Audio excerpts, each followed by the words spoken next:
السلام علیکم ورحمۃ اللہ وبرکاتہ. کیا حال ہے سب کا؟ الحمدللہ. نحمده ونصلی علی رسولہ الکریم. اما بعد فاعوذ باللہ من الشیطان الرجیم. بسم اللہ الرحمن الرحیم. رب اشرح لی صدری ویسر لی امری واحلل عقدۃ من لسانی یفقہوا قولی. علم کو عمل کے لیے سیکھنا چاہیے.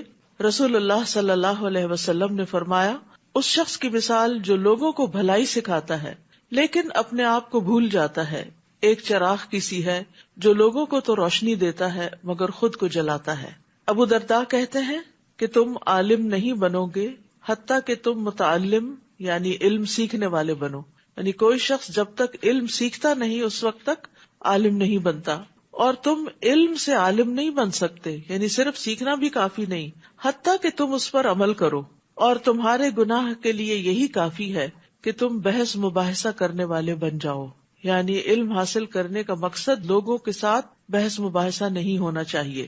اور تمہارے گناہ کے لیے یہی کافی ہے کہ تم جھگڑا کرنے والے بن جاؤ، یعنی علم کی بنا پر. اور تمہارے جھوٹا ہونے کے لیے یہی کافی ہے کہ تم مسلسل اللہ کی ذات کے علاوہ کسی اور چیز میں گفتگو کرتے رہو، اور چیزوں کے بارے میں اور ٹاپکس پہ بات کرو اور اللہ کو یاد نہ کرو. تو خلاصہ یہی ہے کہ انسان جو کچھ سیکھے پھر اس کے بہترین حصے پر عمل بھی کرے. 24واں پارہ. اعوذ باللہ من الشیطان الرجیم. بسم اللہ الرحمن الرحیم. فمن اظلم ممن كذب على الله وكذب بالصدق إذ جاءه أليس في جهنم مثوى للكافرين والذي جاء بالصدق وصدق به أولئك هم المتقون. شروع کرتی ہوں اللہ کے نام سے جو بے انتہا مہربان نہایت رحم فرمانے والا ہے. فمن اظلم ممن كذب على الله وكذب بالصدق اذ جاءه اليس في جهنم مثوى للكافرين. پھر اس شخص سے بڑھ کر ظالم کون ہوگا جس نے اللہ پر جھوٹ باندھا اور جب سچی بات اس کے سامنے آئی تو اسے جھٹلا دیا. کیا ایسے کافروں کا دوزخ میں ہی ٹھکانہ نہیں؟ یہاں اللہ سبحانہ تعالیٰ اپنے بندوں کو ڈراتے اور خبردار کرتے ہوئے فرما رہے ہیں کہ اس شخص سے بڑا کوئی ظالم نہیں ہو سکتا جو اللہ پہ جھوٹ باندھے، یعنی کسی ایسی چیز کو اللہ کی طرف منسوب کرے جو اس کے جلال کے شان کے لائق نہیں، یا پھر یہ کہ وہ نبوت کا دعویٰ کرے کہ مجھے اللہ نے نبی بنایا ہے حالانکہ اللہ نے اس کو نبی نہیں بنایا. اسی طرح جہالت کی بنا پر بھی اللہ سبحانہ تعالیٰ کی شان کے بارے میں، اس کی ذات کے بارے میں، اس کی صفات کے بارے میں کوئی غلط بات نہیں کرنی چاہیے. جیسے کہ سورۃ الاعراف میں آتا ہے وَأَن تَقُولُوا عَلَى اللَّهِ مَا لَا تَعْلَمُونَ، کہ اللہ کے بارے میں تم وہ بات کرو جو تم جانتے نہیں. تو یہ بدترین بات ہوتی ہے بغیر علم کے اللہ تعالیٰ کے متعلق کوئی بات کرنا. اسی طرح اس شخص سے بڑا ظالم بھی کوئی نہیں جس کے پاس حق واضح آیا، یعنی واضح دلائل کے ساتھ حق آ گیا لیکن اس نے حق کو نہیں مانا. تو حق کی تکذیب بھی بہت بڑا ظلم ہوتا ہے. ایسے لوگ جو اللہ پہ جھوٹ باندھے اور حق کو جھٹلائیں ان کا ٹھکانہ جہنم ہے. اور اس کے برعکس والذی جاء بالصدق وصدق به اولئک هم المتقون، اور جو شخص سچی بات لایا اور جس نے اس کی تصدیق کی تو یہی لوگ پرہیزگار ہیں. یعنی اللہ سبحانہ تعالیٰ جھوٹے اور جھٹلانے والے کا جرم اور اس کی سزا ذکر کرنے کے بعد سچے انسان اور اس کی تصدیق کرنے کے ثواب کا ذکر کرتے ہیں کہ جو شخص سچی بات لائے، سچ بات بتائے لوگوں کو اور اپنے قول اور عمل میں بھی سچائی کا حامل ہو. تو اس سے مراد کون ہوتے ہیں؟ پیغمبر ہوتے ہیں، ان کے فالوورز ہوتے ہیں. اور پھر جو ان کی تصدیق کرتے ہیں وصدق به، سچی بات کو سچ ماننا بھی، یہ بھی ایک بہت بڑی نیکی ہے. کیونکہ بعض اوقات انسان سچی بات تو کرتا ہے، سچ بولتا ہے، سچ کو پسند بھی کرتا ہے، لیکن بعض اوقات انا کا شکار بھی ہو جاتا ہے اور کسی کی درست بات کو مان کے نہیں دیتا، تو انا کا شکار ہونا اور حق کو پہچاننے کے باوجود اس کا انکار کرنا یہ بھی درست نہیں. لیکن جس کے اندر یہ دونوں صفات پائی جاتی ہوں، خود بھی سچا ہو اور اس کے ساتھ ساتھ وہ سچائی کی تصدیق کرے، یعنی سچ سامنے آ جائے تو اس کو سچ مانے، اس کو سچ کہے، تو یہی لوگ دراصل متقی ہوتے ہیں. کیونکہ تقویٰ کے علاوہ کوئی چیز نہیں جو انسان کے اندر یہ خوبی پیدا کرے.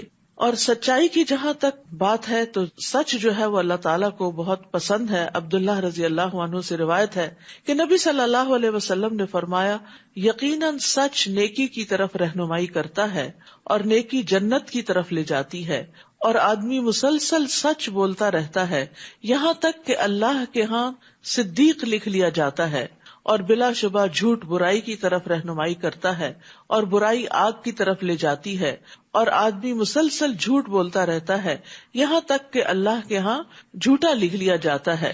تو جو سچے لوگ ہیں، جو متقی لوگ ہیں، ان کے بارے میں کیا جزا بتائی گئی، لہم ما یشاؤون عند ربہم ذالک جزاء المحسنین، ان کے لیے وہ ہوگا جو وہ چاہیں گے ان کے رب کے ہاں. یعنی جب اللہ کے پاس واپس لوٹ کر جائیں گے تو انہیں وہ ملے گا جو وہ پسند کریں گے. نیکی کرنے والوں کا یہی بدلہ ہے محسنین کا. محسن وہ ہوتا ہے جس کے اندر اخلاص ہو، اور اخلاص والا اللہ کی عبادت ایسے کرتا ہے گویا وہ اللہ کو دیکھ رہا ہو، اس کا دھیان ادھر ادھر نہ ہو، وہ شرک اکبر اور شرک اصغر دونوں سے پاک ہو.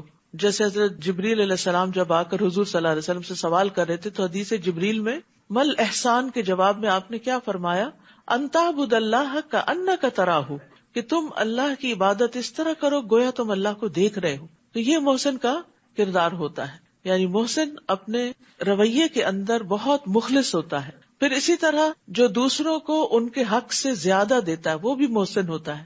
پھر اسی طرح ہر طرح کی نیکی جو ہے وہ احسان کہلاتی ہے. تو محسنین کو کیا ملے گا قیامت کے دن؟ جو وہ طلب کریں گے، جو وہ تمنا کریں گے.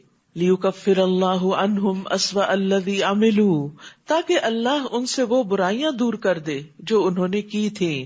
کیونکہ چاہے کوئی محسن ہو، متقی ہو، مومن ہو، کوئی بھی ہو، لیکن یہ پاسبل نہیں ہے کہ کوئی اس سے غلطی نہ ہو. یہ ناممکن ہے، اس سے غلطی ہوگی. ہر انسان سے کوئی کتنا ہی نیک اور پاک باز کیوں نہ ہو، اس سے غلطی ہو جاتی ہے. تو پھر ایسی صورت میں اللہ سبحانہ تعالیٰ محسنین کی برائیاں ان سے دور کر دے گا، تاکہ اللہ ان سے وہ برائیاں دور کر دے جو انہوں نے کی تھی، اور جو اچھے کام وہ کرتے رہے انہی کے لحاظ سے انہیں ان کا اجر عطا کرے. کیا اللہ تعالیٰ اپنے بندے کو کافی نہیں؟ اور یہ لوگ آپ کو ان سے ڈراتے ہیں جو اس کے سوا ہیں، اور جسے اللہ گمراہ کر دے اسے کوئی ہدایت دینے والا نہیں. تو یہاں پر ان لوگوں کی بات کی گئی ہے جو لوگوں کو اللہ کے علاوہ غیر اللہ سے ڈراتے، بتوں کی مار سے ڈراتے ہیں یا اپنے دیوتاؤں کے اثرات سے ڈراتے ہیں. لیکن مومن ہمیشہ صرف اللہ سے ڈرتا ہے. غیر اللہ سے ڈرنا مشرکین کا طریقہ ہے. تو انسان جب بھی کوئی کام کرے، جب بھی کوئی رسک لے، تو اس معاملے میں اللہ پر بھروسہ کرے، اللہ سے دعا کرے، کیونکہ اللہ ہی کام بنانے والا ہے. وَتَوَكَّلْ عَلَى الْحَيِّ الَّذِي لَا يَمُوتُ، آپ اس زندہ پر بھروسہ کرو جو کبھی مرے گا نہیں، اور وہ صرف اللہ ہی کی ذات ہے. اور جو اللہ پہ بھروسہ کرتا ہے اللہ اس کو کافی ہو جاتا ہے. اور آپ دیکھیے کہ جب آپ اپنے معاملات اللہ کے سپرد کرتے ہیں اور بھروسہ کرتے ہیں تو آپ کا دل بڑا ہو جاتا ہے، آپ کی ہمت بڑھ جاتی. آپ سمجھتے ہیں کہ کوئی ہے جو یہ سب کچھ کر سکتا ہے. وَمَن يَتَوَكَّلْ عَلَى اللَّهِ فَهُوَ حَسْبُهُ، جو کوئی اللہ پہ بھروسہ کرے تو وہ اسے کافی ہو جاتا ہے. اور اسی طرح اللہ پر بھروسہ کرنے سے انسان کو دشمن سے حفاظت بھی ملتی ہے. جیسا کہ اس مشہور واقعے میں ہم دیکھتے ہیں کہ نبی صلی اللہ علیہ وسلم ایک غزوے کے بعد دوپہر کو کہیں آرام کر رہے تھے ایک درخت کے سائے تلے، اور آپ کی تلوار اس درخت کے ساتھ لٹک رہی تھی. تو اتنے میں ایک دشمن آیا اور اس نے وہ تلوار اتار کر آپ کے اوپر سونت دی اور آپ سے کہا کہ آپ کو مجھ سے کون بچائے گا؟ تو آپ نے کیا فرمایا؟ میرا اللہ. آپ سوچئے وہ کیا سچویشن ہوگی کہ جب سر پہ ایک شخص تلوار لہرائے کھڑا ہے، اس وقت انسان کو کچھ سوچتا بھی نہیں. لیکن انبیاء کا ایمان کامل ایمان ہوتا ہے جس کے اندر توکل بھی ہوتی ہے، کیونکہ توکل بھی ایمان کا حصہ ہے. وَمَن يَهْدِ اللَّهُ فَمَا لَهُ مِن مُضِلٍّ أَلَيْسَ اللَّهُ بِعَزِيزٍ ذِي انتقام، اور جسے اللہ ہدایت دے دے اسے کوئی گمراہ کرنے والا نہیں. کیا اللہ سب پر غالب اور انتقام لینے والا نہیں؟ اور اگر آپ ان سے پوچھیں کہ آسمانوں اور زمین کو کس نے پیدا کیا، تو یقیناً کہیں گے کہ اللہ نے، یعنی مشرکین مکہ بھی اس بات کو مانتے تھے کہ آسمان و زمین کا خالق، ہر چیز کا خالق اللہ ہی ہے. ان کے پتھر اور لکڑی کے بت کسی چیز کو پیدا کرنے کے قابل نہیں، بلکہ انہوں نے خود ہی ان کو بنایا ہے. تو یقیناً کہیں گے کہ اللہ نے. آپ انہیں کہیے بھلا دیکھو جنہیں تم اللہ کے سوا پکارتے ہو، اگر اللہ مجھے کوئی تکلیف پہنچانا چاہے تو تمہارے معبود اس کی پہنچائی ہوئی تکلیف کو کیا دور کر سکتے ہیں؟ نہیں. یا اگر وہ مجھ پر رحمت کرنا چاہے تو یہ اس کی رحمت کو روک سکتے ہیں؟ نہیں. آپ ان سے کہیے مجھے اللہ کافی ہے اور بھروسہ کرنے والے اسی پر ہی بھروسہ کرتے ہیں. قل حسبی اللہ علیہ یتوکل المتوکلون. سورۃ الزمر جو ہے اس میں توحید کا سبق ہے، اور توکل بھی توحید کا ایک حصہ ہے. اور اس توکل کے لیے جو الفاظ استعمال کرنے چاہیے وہ بھی یہاں سکھا دیے گئے ہیں. آپ کہہ دیجئے کہ قل حسبی اللہ، کہ اللہ مجھے کافی ہے. یہ کلمہ جو ہے حسبی اللہ ایک مبارک کلمہ ہے جو دو مقامات پر کہا جاتا ہے. ایک نفع حاصل کرنے کے موقع پر، یعنی جس وقت انسان کو کوئی فائدہ حاصل کرنا ہو، اور دوسرے نقصان کو دور کرنے کے موقع پر. اور ہم دیکھتے ہیں کہ دو عظیم پیغمبروں نے یہ دعا مانگی. ایک تو ابراہیم علیہ السلام نے اس وقت یہ کلمہ پڑھا تھا جب ان کو آگ میں پھینکا جا رہا تھا، اور دوسرے محمد صلی اللہ علیہ وسلم نے جب لوگوں نے مسلمانوں کو ڈرانے کے لیے کہا تھا کہ لوگوں نے تمہارے لیے فوج جمع کر لی ہے تو لوگوں سے ڈرو، تو اس بات نے ان کا ایمان بڑھا دیا اور انہوں نے کہا کہ ہمیں اللہ ہی کافی ہے اور وہ اچھا کارساز ہے. آپ ان سے کہیے اے میری قوم، تم اپنی جگہ کام کرتے جاؤ، میں اپنی جگہ کر رہا ہوں، پھر جلد ہی تمہیں معلوم ہو جائے گا کہ کس پر ایسا عذاب آتا ہے جو اسے رسوا کر دے اور اس پر دائمی عذاب نازل ہوتا ہے. تو دنیا اور آخرت میں جو رسوائی ہے وہ اللہ کے عذاب کی شکل میں ہوتی ہے. اور ہم دیکھتے ہیں کہ جس کی انہیں دھمکی دی گئی وہ کفار مکہ کے ساتھ پوری ہو کر رہی. دنیا میں بھی اللہ نے ان کو عذاب دیا، جیسے وہ قتل ہوئے، قیدی بنے، بھوک اور قحط میں مبتلا ہوئے، اور اسی طرح پھر بدر کے میدان میں پہنچے اور پھر وہاں سے جہنم رسید ہوئے. تو انسان کو ہمیشہ اللہ سے اپنے گناہوں کی وجہ سے جو سزا آتی ہے اس سے بچنے کے لیے دعا کرنی چاہیے. اللہم انی اعوذ بک من الفقر والقلۃ والذلۃ وان اظلم او اظلم. اور اسی طرح اللہم احسن عاقبتنا فی الامور کلها واجرنا من خزی الدنیا وعذاب الآخرہ. کہ اللہ ہمارے تمام معاملات کا انجام اچھا کر اور ہمیں دنیا کی رسوائی اور آخرت کے عذاب سے محفوظ فرما. انا انزلنا علیک الکتاب للناس بالحق. بلا شبہ ہم نے یہ کتاب تمام لوگوں کے لیے آپ پر حق کے ساتھ نازل کی ہے. پھر جو سیدھی راہ پر آ گیا تو اس کا اپنا ہی فائدہ ہے، اور جو بھٹک گیا تو اس کے بھٹکنے کا وبال بھی اسی پر ہے، اور آپ ان کے ذمہ دار نہیں. اللہ یتوفی الانفس حین موتها والتی لم تمت فی منامها. اللہ ہی ہے جو موت کے وقت روحیں قبض کر لیتا ہے، اور جو مرا نہ ہو اس کی روح نیند کی حالت میں قبض کر لیتا ہے.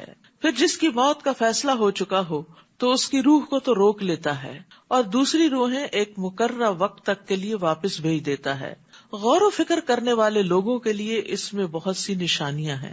تو اس سے یہ پتہ چلتا ہے کہ جب انسان سوتا ہے تو یہ نیند جو ہے یہ موت کی بہن ہے اور موت کا ہی ایک ایکسپیرینس ہے. اور نیند کی حالت میں ایک روح چلی جاتی ہے جس کی وجہ سے انسان نہ پھر سنتا ہے اور نہ ہی اور کچھ کام کاج کر پاتا ہے، اور وہ ایک اور ہی دنیا میں ہوتا ہے. اسی بنا پہ وہ بعض اوقات مرے ہوئے لوگوں سے بھی جا ملتا ہے.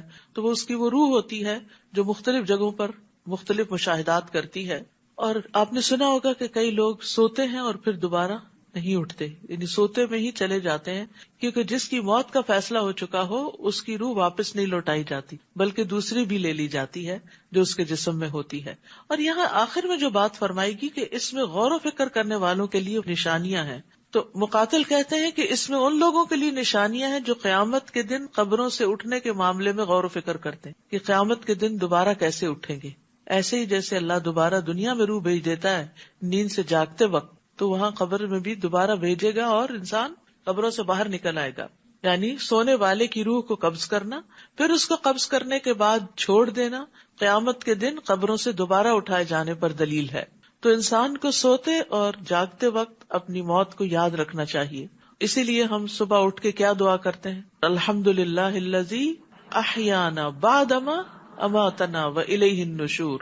اور جب سونے لگتے ہیں تو ہاتھ گال کے نیچے رکھ کے کیا کہتے ہیں؟ اللہم بسمک اموت و احیا.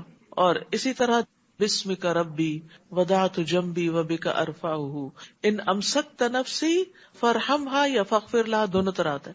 وان ارسلتھا فاحفظھا بما تحفظ بہ عبادک الصالحین، کہ میرے رب تیرے نام سے میں نے اپنا پہلو رکھا، تیرے ہی نام سے اٹھاؤں گا، اگر تو نے میری جان کو روک لیا تو اس پہ رحم کرنا، یعنی اگر روح واپس نہیں لوٹائی تو رحم فرمانا، اور اگر اس کو چھوڑ دیا یعنی زندگی باقی رکھی تو اس کی اس طرح حفاظت کرنا جس طرح تو اپنے نیک بندوں کی حفاظت کرتا ہے. تو اس سے یہ بھی پتہ چلتا ہے کہ اللہ اپنے نیک بندوں کی حفاظت کرتا ہے. تو اگر ہم حفاظت چاہتے ہیں تو ہمیں زیادہ سے زیادہ نیک کام کرنے چاہیے اور گناہوں کو چھوڑ دینا چاہیے. کیا ان لوگوں نے اللہ کے سوا کچھ اور سفارشی بنا رکھے ہیں؟ آپ ان سے کہیے اگر وہ کسی چیز کا اختیار ہی نہ رکھتے ہوں اور نہ عقل رکھتے ہوں تو پھر سفارش کیسے کریں گے؟ آپ ان سے کہیے کہ سفارش پوری کی پوری اللہ ہی کے اختیار میں ہے، آسمانوں اور زمین میں اسی کی حکومت ہے، پھر تم اسی کی طرف لوٹائے جاؤ گے. اور جب اللہ اکیلے کا ذکر کیا جائے تو جو لوگ آخرت پر ایمان نہیں رکھتے ان کے دل گھٹ جاتے ہیں، اور جب اللہ کے علاوہ دوسروں کا ذکر کیا جائے تو بڑے خوش ہو جاتے ہیں. ہمیں بھی سوچنا چاہیے کہ ہمارا دل کس بات پہ گھٹتا ہے اور کس پہ خوش ہوتا ہے. کیا اللہ کے ذکر پہ تو نہیں ہمارا دل گھٹتا؟ ہاں اتنی دیر اللہ کی باتیں سننی پڑے گی یا پڑھنی ہوگی یا کرنی ہوگی کوئی، لیکن دوسری طرف مومن جو ہوتا ہے جب اللہ کا ذکر کیا جاتا ہے تو اس کا دل خوش ہو جاتا ہے، مطمئن ہو جاتا ہے، وہ دل لگا کے وہ بات سنتا ہے. اور مشرکین کیا کرتے تھے؟ غیر اللہ کے ذکر سے خوش ہوتے تھے اور اللہ کے ذکر پر ان کے دل گھٹ جاتے تھے. اور یہ ہر انسان پہ ویری کرتا ہے کہ وہ کس چیز کو پسند کرتا ہے، کیونکہ جو جس چیز کو پسند کرتا ہے اس کا ذکر آتے ہی اس کے منہ پہ مسکراہٹ آ جاتی. یعنی آپ دیکھیے اپنی عام زندگی میں بھی کہ کون سی چیزیں ہیں جن کے ذکر سے بھی آپ خوش ہو جاتے ہیں، تو یقیناً وہ چیزیں ہوں گی جو آپ کی پسندیدہ ہیں. اور کون سی چیزیں ہیں جن کا نام سنتے ہی آپ کے اندر ایک وحشت اور گھبراہٹ شروع ہو جاتی ہے. تو اس سے بھی آپ اپنا جائزہ لے سکتے ہیں کہ آپ کہاں کھڑے ہیں، یعنی آپ کا ایمان کتنا ہے اور آپ کی دلچسپیاں کتنی ہیں. تو ایمان والے جو ہیں وہ دن کے مختلف اوقات میں اللہ کو یاد کرتے ہیں اور اس کی طرف رجوع کرتے ہیں اور خوش ہوتے ہیں.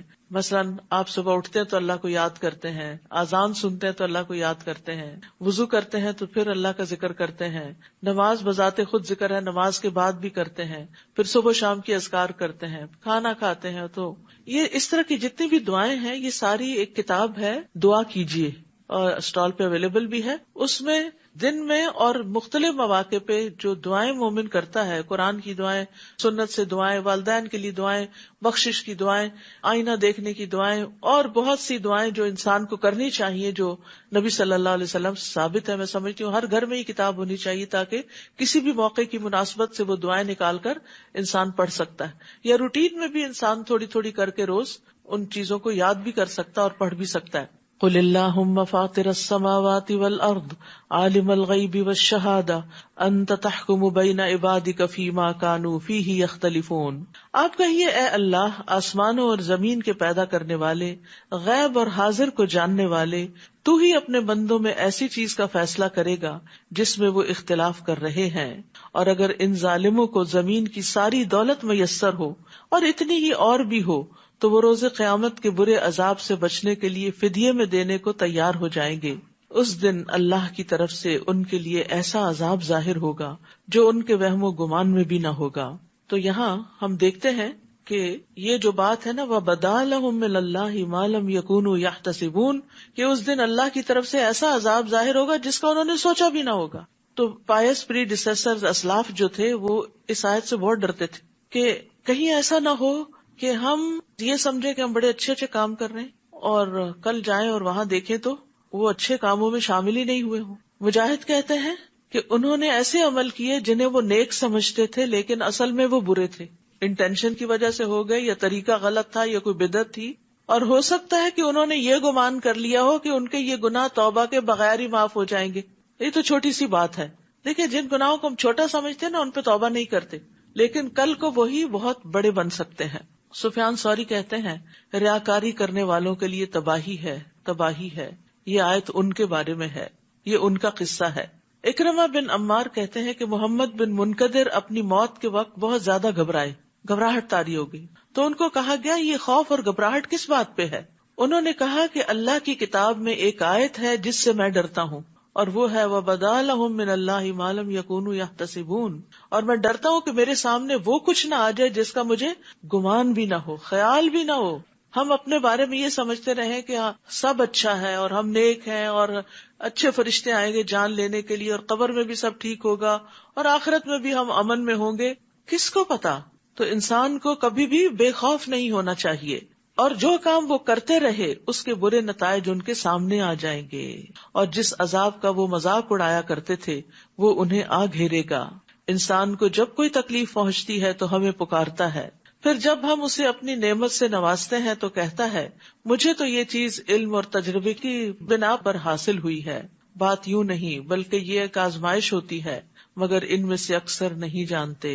دنیا میں بھی انسان بڑی غلط فہمیوں کا شکار رہتا ہے کہ جب اس کو کوئی نعمت ملتی ہے، کوئی کامیابی ملتی ہے تو وہ کیا کہتا ہے کہ یہ تو اس بنا پر ہے کہ میں اس کا تجربہ رکھتا تھا، میں نے اس پہ محنت کی اور یہ میرے علم کی وجہ سے مجھے ملی ہے، یا اللہ نے مجھے وہ چیز سکھائی تھی۔ حقیقت یہ ہے کہ یہ فتنہ ہے۔ ہر نعمت جو ایک آزمائش ہے۔ اب مثال کے طور پر ہمیں اگر نعمت قرآن ملتی ہے تو اس میں ہمارا امتحان بھی ہے کہ ہم اس پر اب جو پڑھ لیا سن لیا عمل کتنا کرتے ہیں، اپنی زندگی کو کتنا بدلتے ہیں۔ وَلَكِنَّ أَكْثَرَهُمْ لَا يَعْلَمُونَ، لیکن اکثر لوگ یہ نکتہ نہیں جانتے، یہ سمجھتے نہیں کہ نعمت آزمائش ہیں اور انسان کا امتحان ہے جس کی وجہ سے اللہ تعالیٰ انہیں ڈھیل دے کے پھر پکڑتا بھی ہے۔ ایسی ہی بات ان لوگوں نے بھی کہی تھی جو ان سے پہلے گزر چکے، پھر وہ چیز ان کے کسی کام نہ آئی جو وہ کما رہے تھے۔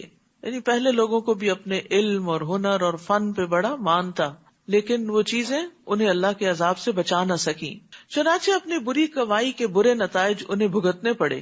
اور ان لوگوں میں سے جو ظلم کر رہے ہیں وہ بھی عنقریب اپنے کاموں کے برے نتائج بھگت لیں گے، اور یہ لوگ ہمیں عاجز کر سکنے والے نہیں ہیں۔ کیا انہیں معلوم نہیں کہ اللہ جس کے لیے چاہتا ہے رزق کشادہ کر دیتا ہے اور جس کے لیے چاہتا ہے تنگ کر دیتا ہے؟ اس میں بھی ان لوگوں کے لیے کئی نشانیاں ہیں جو ایمان لاتے ہیں۔ قُلْ يَا عِبَادِيَ الَّذِينَ أَسْرَفُوا عَلَىٰ أَنفُسِهِمْ لَا تَقْنَطُوا مِن رَحْمَةِ اللَّهِ إِنَّ اللَّهَ يَغْفِرُ الذُّنُوبَ جَمِيعًا إِنَّهُ هُوَ الْغَفُورُ الرَّحِيمُ۔ آپ لوگوں سے کہہ دیجئے اے میرے بندو جنہوں نے اپنی جانوں پر زیادتی کر لی ہے، اللہ کی رحمت سے مایوس نہ ہو، اللہ یقیناً سارے ہی گناہ معاف کر دیتا ہے کیونکہ وہ غفور الرحیم ہے۔ یعنی اللہ سبحانہ تعالیٰ اگلے پچھلے سارے گناہوں کو معاف کر سکتا ہے، جیسے کہ حدیث میں آتا ہے کہ ایک شخص کے سارے گناہ معاف کر دیے گئے اس بنا پر کہ اس نے لوگوں کے راستے سے ایک کانٹے دار شاخ ہٹائی تھی، لوگوں کو تکلیف سے بچایا تھا، تو اس بنا پر اس کے گناہ معاف کر دیے گئے۔ اسی طرح چھوٹے گناہوں کے علاوہ بھی اللہ سبحانہ تعالیٰ بڑے بڑے گناہوں کو معاف کر دیتا ہے۔ جیسے زنا کرنے والا جب زنا کرتا ہے تو مومن نہیں رہتا، چوری کرنے والا جب چوری کرتا ہے تو مومن نہیں رہتا، شرابی جب شراب پیتا ہے تو مومن نہیں رہتا، لیکن پھر بھی اس کے لیے توبہ کا دروازہ کھلا ہے کہ اگر کوئی شرمندہ ہو کر واپس پلٹتا ہے اور اللہ سے معافی مانگ لیتا ہے اور آئندہ نہ کرنے کا عہد کر لیتا ہے تو اللہ تعالیٰ اس کو بھی معاف کر دیتا ہے۔ 100 لوگوں کا قاتل بھی بخش دیا گیا تھا جب اس کے دل میں شدید ریگریٹ ہوئی اور اس نے توبہ کے لیے اپنا علاقہ بھی چھوڑ دیا کہ میں اس گناہ سے بہرحال نکلنا چاہتا ہوں، اور وہ ہجرت کر کے دوسری طرف نیک لوگوں کے پاس جا رہا تھا تاکہ ان کی صحبت میں بیٹھ کر وہ اپنی اس برائی کو دور کر سکے۔ وَأَنِيبُوا إِلَىٰ رَبِّكُمْ، اور اپنے رب کی طرف رجوع کرو، وَأَسْلِمُوا لَهُ، اور اس کا حکم مان لو، مِن قَبْلِ أَن يَأْتِيَكُمُ الْعَذَابُ، اس سے پہلے کہ تم پر عذاب آئے پھر تمہیں کہیں سے بھی مدد نہ مل سکے۔ یعنی توبہ میں دیر نہیں کرنی چاہیے، بار بار اللہ کی طرف رجوع کرنا چاہیے، بار بار پلٹنا چاہیے، بار بار اپنے اسلام کا اقرار کرنا چاہیے کہ اللہم اسلمت نفسی الیک، اللہ میں نے اپنا آپ تیرے حوالے کر دیا۔ واتبعوا احسن ما انزل الیکم من ربکم، اور جو کچھ تمہاری طرف تمہارے رب کی جانب سے نازل ہوا ہے اس کے بہترین حصے کی پیروی کرو، اس سے قبل کہ اچانک تم پر عذاب آ جائے اور تمہیں خبر بھی نہ ہو۔ یعنی جب کوئی مصیبت آتی ہے تو بعض اوقات اتنی اچانک آتی ہے کہ انسان کہتا ہے میں نے تو کبھی سوچا ہی نہیں تھا۔ تو اسی طرح انسان کو اپنی زندگی کا ہی نہیں پتا کہ کس وقت یہ پرندہ یہاں سے اڑ جائے، ہمارے اندر سے نکل کے روح چلی جائے اور انسان اس کے بعد ہونٹ ہلانے کے بھی قابل نہ رہے۔ تو اس لیے انسان کو جو مہلت ملی ہے، جو موقع ملا ہے، جو وقت ملا ہے، اس سے فائدہ اٹھا لے۔ ان تقول نفس یا حسرتا علی ما فرطت فی جنب اللہ وان کنت لمن الساخرین. کہیں ایسا نہ ہو کہ اس وقت کوئی کہنے لگے، یعنی جب مصیبت سامنے آ جائے، موت سامنے آ جائے، جب توبہ کا دروازہ بند ہو جائے، افسوس میری اس کوتاہی پر جو میں اللہ کے حق میں کرتا رہا اور میں تو مذاق اڑانے والوں میں سے تھا. یعنی میں نے تو دین کو کبھی سیریسلی لیا ہی نہیں تھا، میں نے تو اس کو بس ایک کھیل تماشا بنا رکھا تھا. یا یوں کہے لو ان اللہ ہدانی لکنت من المتقین، اگر اللہ مجھے ہدایت دیتا تو میں بھی پرہیزگاروں میں سے ہوتا. یا جب عذاب دیکھے تو کہنے لگے لو ان لی کرۃ فاکون من المحسنین، مجھے ایک اور موقع مل جائے تو میں نیک کام کرنے والوں میں شامل ہو جاؤں. بلا قد جاءتک آیاتی فکذبت بها واستکبرت وکنت من الکافرین. اللہ فرمائے گا کیوں نہیں، تیرے پاس میری آیات آئیں تو تو نے انہیں جھٹلا دیا اور اکڑ بیٹھا، اور تو تھا ہی کافروں میں سے، انکار کرنے والوں میں سے، یعنی تو نے مان کر ہی نہیں دیا. وَيَوْمَ الْقِيَامَةِ تَرَى الَّذِينَ كَذَبُوا عَلَى اللَّهِ وُجُوهُهُمْ مُسْوَدَّةٌ، جن لوگوں نے اللہ پر جھوٹ بولا تھا قیامت کے دن آپ دیکھ لیں گے کہ ان کے چہرے سیاہ ہو رہے ہوں گے. پارے کا آغاز اسی بات سے شروع ہے کہ اس سے بڑا ظالم کون ہے جو اللہ پہ جھوٹ باندھے، اور یہاں اس کی سزا بتا دی گئی کہ جو اللہ پہ جھوٹ باندھتے ہیں قیامت کے دن ان کے چہرے سیاہ ہوں گے. کیا جہنم میں تکبر کرنے والوں کا ٹھکانہ نہیں؟ یعنی بہت ہے. وَيُنَجِّ اللَّهُ الَّذِينَ اتَّقَوْا بِمَفَازَتِهِمْ لَا يَمَسُّهُمُ السُّوءُ وَلَا هُمْ يَحْزَنُونَ. اور جو لوگ اللہ سے ڈرتے رہے اللہ انہیں ان کی کامیابی کی وجہ سے ہر جگہ پر نجات دے گا، انہیں نہ تو کوئی تکلیف پہنچے گی اور نہ وہ غمزدہ ہوں گے. اللہ خالق کل شیء وہو علی کل شیء وکیل. اللہ ہی ہر چیز کا خالق ہے، ہر چیز اللہ نے پیدا کی ہے اور وہی ہر چیز کا نگہبان بھی ہے. سب چیزوں کی نگرانی بھی وہی کر رہا ہے کہ یہ چیزیں کیسے کام کر رہی ہیں، اس کی منشا کے مطابق یا نہیں. لہو مقالید السماوات والارض، آسمانوں اور زمین کی کنجیاں اسی کے پاس ہیں، سارے خزانوں کا مالک وہی ہے. اور جن لوگوں نے اللہ کی آیات کا انکار کیا وہی خسارہ اٹھانے والے ہیں. آپ ان سے کہیے اے جاہلو، کیا تم مجھے یہ مشورہ دیتے ہو کہ میں اللہ کے سوا کسی دوسرے کی عبادت کروں؟ افغیر اللہ تأمرونی اعبد ایھا الجاہلون.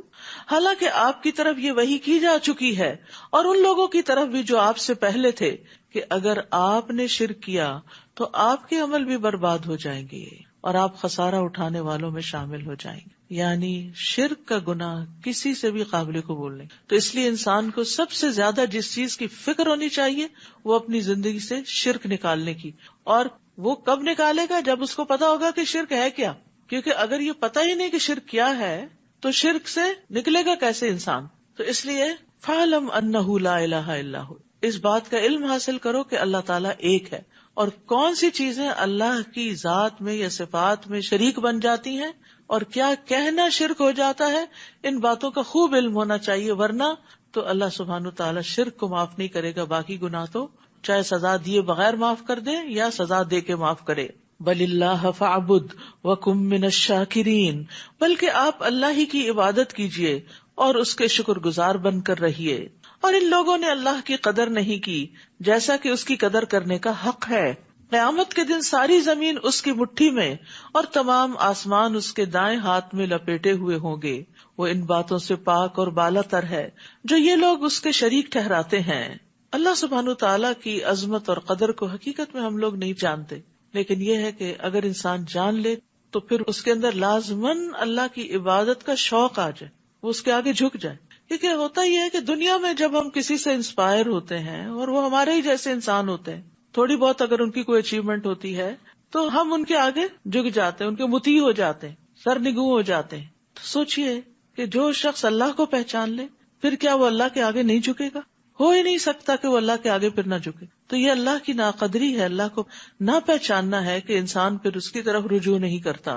عبداللہ ابن عمر کہتے ہیں کہ رسول اللہ صلی اللہ علیہ وسلم نے فرمایا، قیامت کے دن اللہ عز و جل آسمانوں کو لپیٹ لے گا، پھر انہیں اپنے دائیں ہاتھ میں لے کے فرمائے گا، میں بادشاہ ہوں، کہاں ہے جبار، کہاں ہے تکبر کرنے والے. پھر زمینوں کو اپنے بائیں ہاتھ میں لے کر لپیٹے گا اور فرمائے گا، میں بادشاہ ہوں، کہاں ہے جبار، کہاں ہے تکبر کرنے والے. تو اللہ کے سامنے تو کوئی پر نہیں مار سکتا. اس لیے جب ہم اللہ اکبر کہیں تو واقعی دل سے کہا کریں کہ وہی سب سے بڑا ہے. اور جب سور پھونکا جائے گا تو جو بھی آسمانوں اور زمین میں موجود مخلوق ہے سب بے ہوش ہو کر گر پڑیں گے مگر جسے اللہ بچانا چاہے. پھر جب دوسری بار سور پھونکا جائے گا تو فوراً سب کے سب اٹھ کر دیکھنے لگیں گے. وَأَشْرَقَتِ الْأَرْضُ بِنُورِ رَبِّهَا، اور زمین اپنے رب کے نور سے جگمگا اٹھے گی، چمک اٹھے گی، اور سب کی کتاب اعمال لا کر رکھ دی جائے گی، بک آف ڈیڈ، اور انبیاء اور تمام گواہ حاضر کیے جائیں گے، اور لوگوں میں انصاف کے ساتھ فیصلہ کیا جائے گا اور ان پر ظلم نہیں کیا جائے گا. یہ تفصیل بتا دی گئی کہ یہ سب کچھ ہوگا کیسے. اس کے بعد بھی اگر کوئی شخص یہ سمجھے کہ پتہ نہیں حساب ہے کہ نہیں، اور ملاقات ہے کہ نہیں، اور جنت ہے کہ نہیں، اور جہنم ہے کہ نہیں، یقین ہی نہ ہو اس کے اندر، تو پھر اس کا طرز عمل کیسے بدل سکتا ہے. تو اب یہ تو قرآن ہمیں بتا رہا ہے نا کہ اس دن زمین کیسی ہوگی اور کس طرح نامہ اعمال رکھا جائے گا اور کس طرح انبیاء اور گواہ آ جائیں گے، اور پھر ہر شخص کا فیصلہ کیا جائے گا، ہر شخص کے اعمال تولے جائیں گے. حدیث میں آتا ہے قیامت کے دن لوگوں کا حشر سفید اور سرخی آمیز زمین پر ہوگا، جیسے میدے کی روٹی صاف اور سفید ہوتی ہے، اس پر کسی چیز کا کوئی نشان نہ ہو. یعنی جب آپ میدے کو بیلتے ہیں نا سموسے وغیرہ بنانے کے لیے تو وائٹ سی جو ٹکیاں بنتی ہے، اس طرح پلین بالکل اسموتھ صاف ستھری زمین ہوگی جس پہ ہر شخص کھڑا ہوگا اور کوئی شخص کسی چیز کے پیچھے چھپ نہ سکے گا، اور روشنی بھی ہوگی وہاں. تو پھر ہر شخص کے اعمال اور اس کے کام اور اس کی شکل اور ہر چیز پر واضح بھی ہو جائے گی. ہم سب کو اس جگہ سے گزرنا ہے، یہ سب دیکھنا ہے، اسے اپنی زندگی میں دیکھتے رہا کریں. کبھی اپنے آپ کو کسی جگہ لے جا کے کھڑا کریں، کبھی کسی جگہ کھڑا کریں، تاکہ جس دن یہ پیش آئے تو ہم اس سے بے خبر نہ ہوں.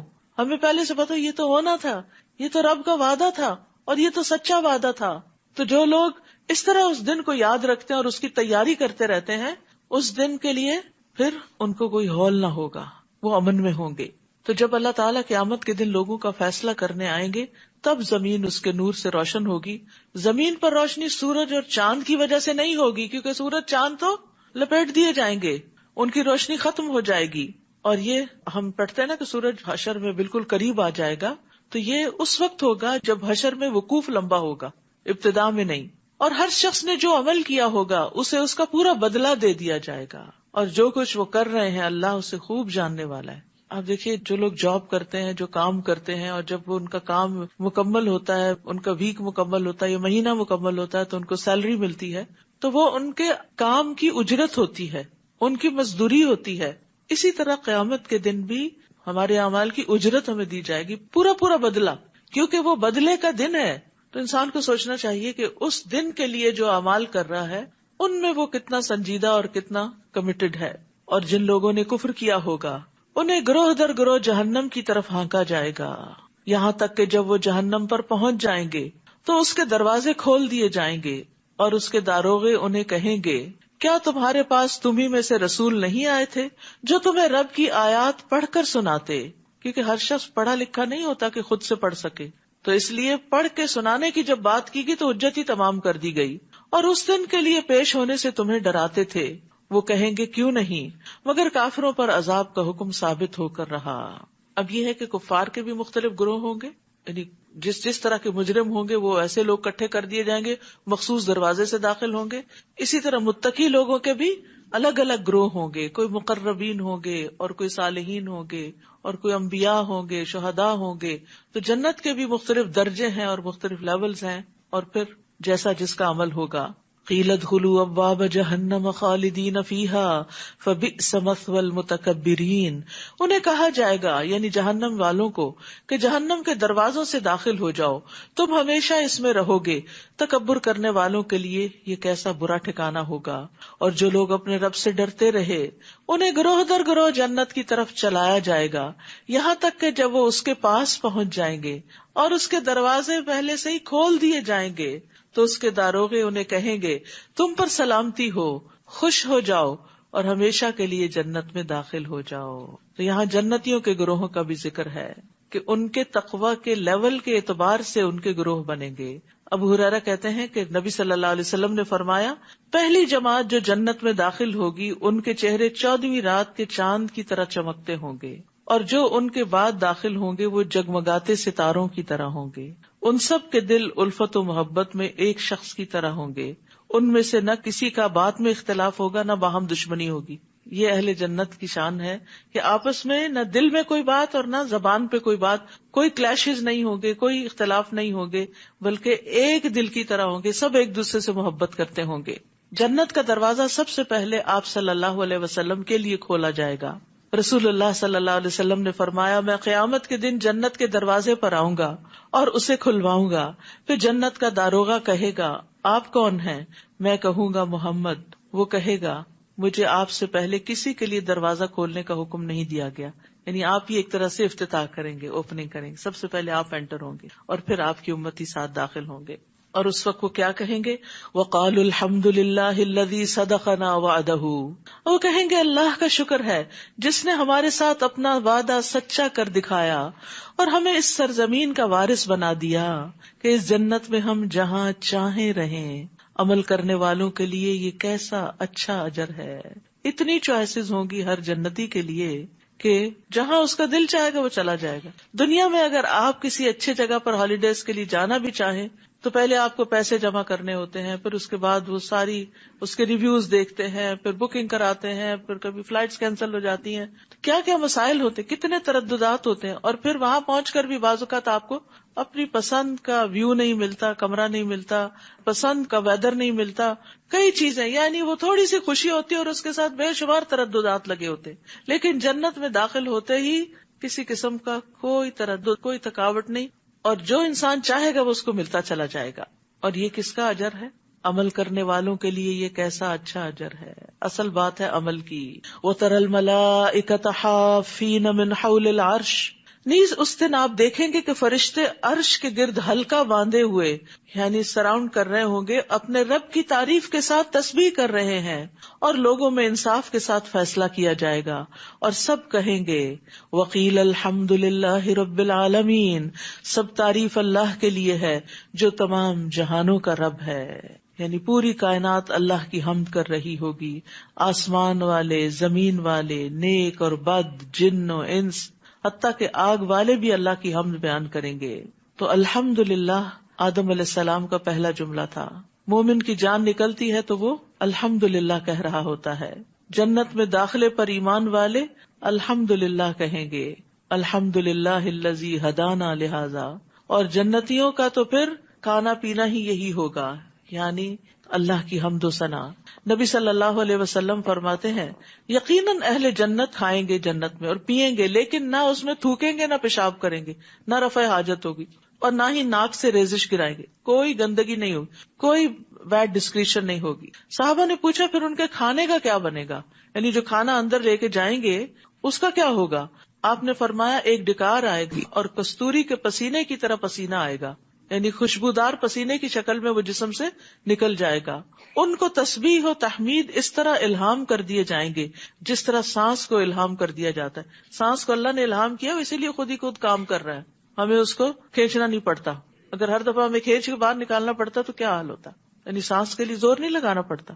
تو وہاں بھی تسبیح پڑھنے کے لیے بھی زبان ایسی رواں ہو جائے گی. کچھ لوگ دنیا میں بھی اتنا اللہ کا ذکر کرتے ہیں کہ ان کی زبانوں پہ تسبیح پھر اٹکتی نہیں، چلتی چلی جاتی. آپ دیکھیں کہ جب رات کو نبی صلی اللہ علیہ وسلم سوتے تھے تو تسبیح کرتے تھے، سبحان اللہ پڑھتے تھے، تسبیح کرتے تھے.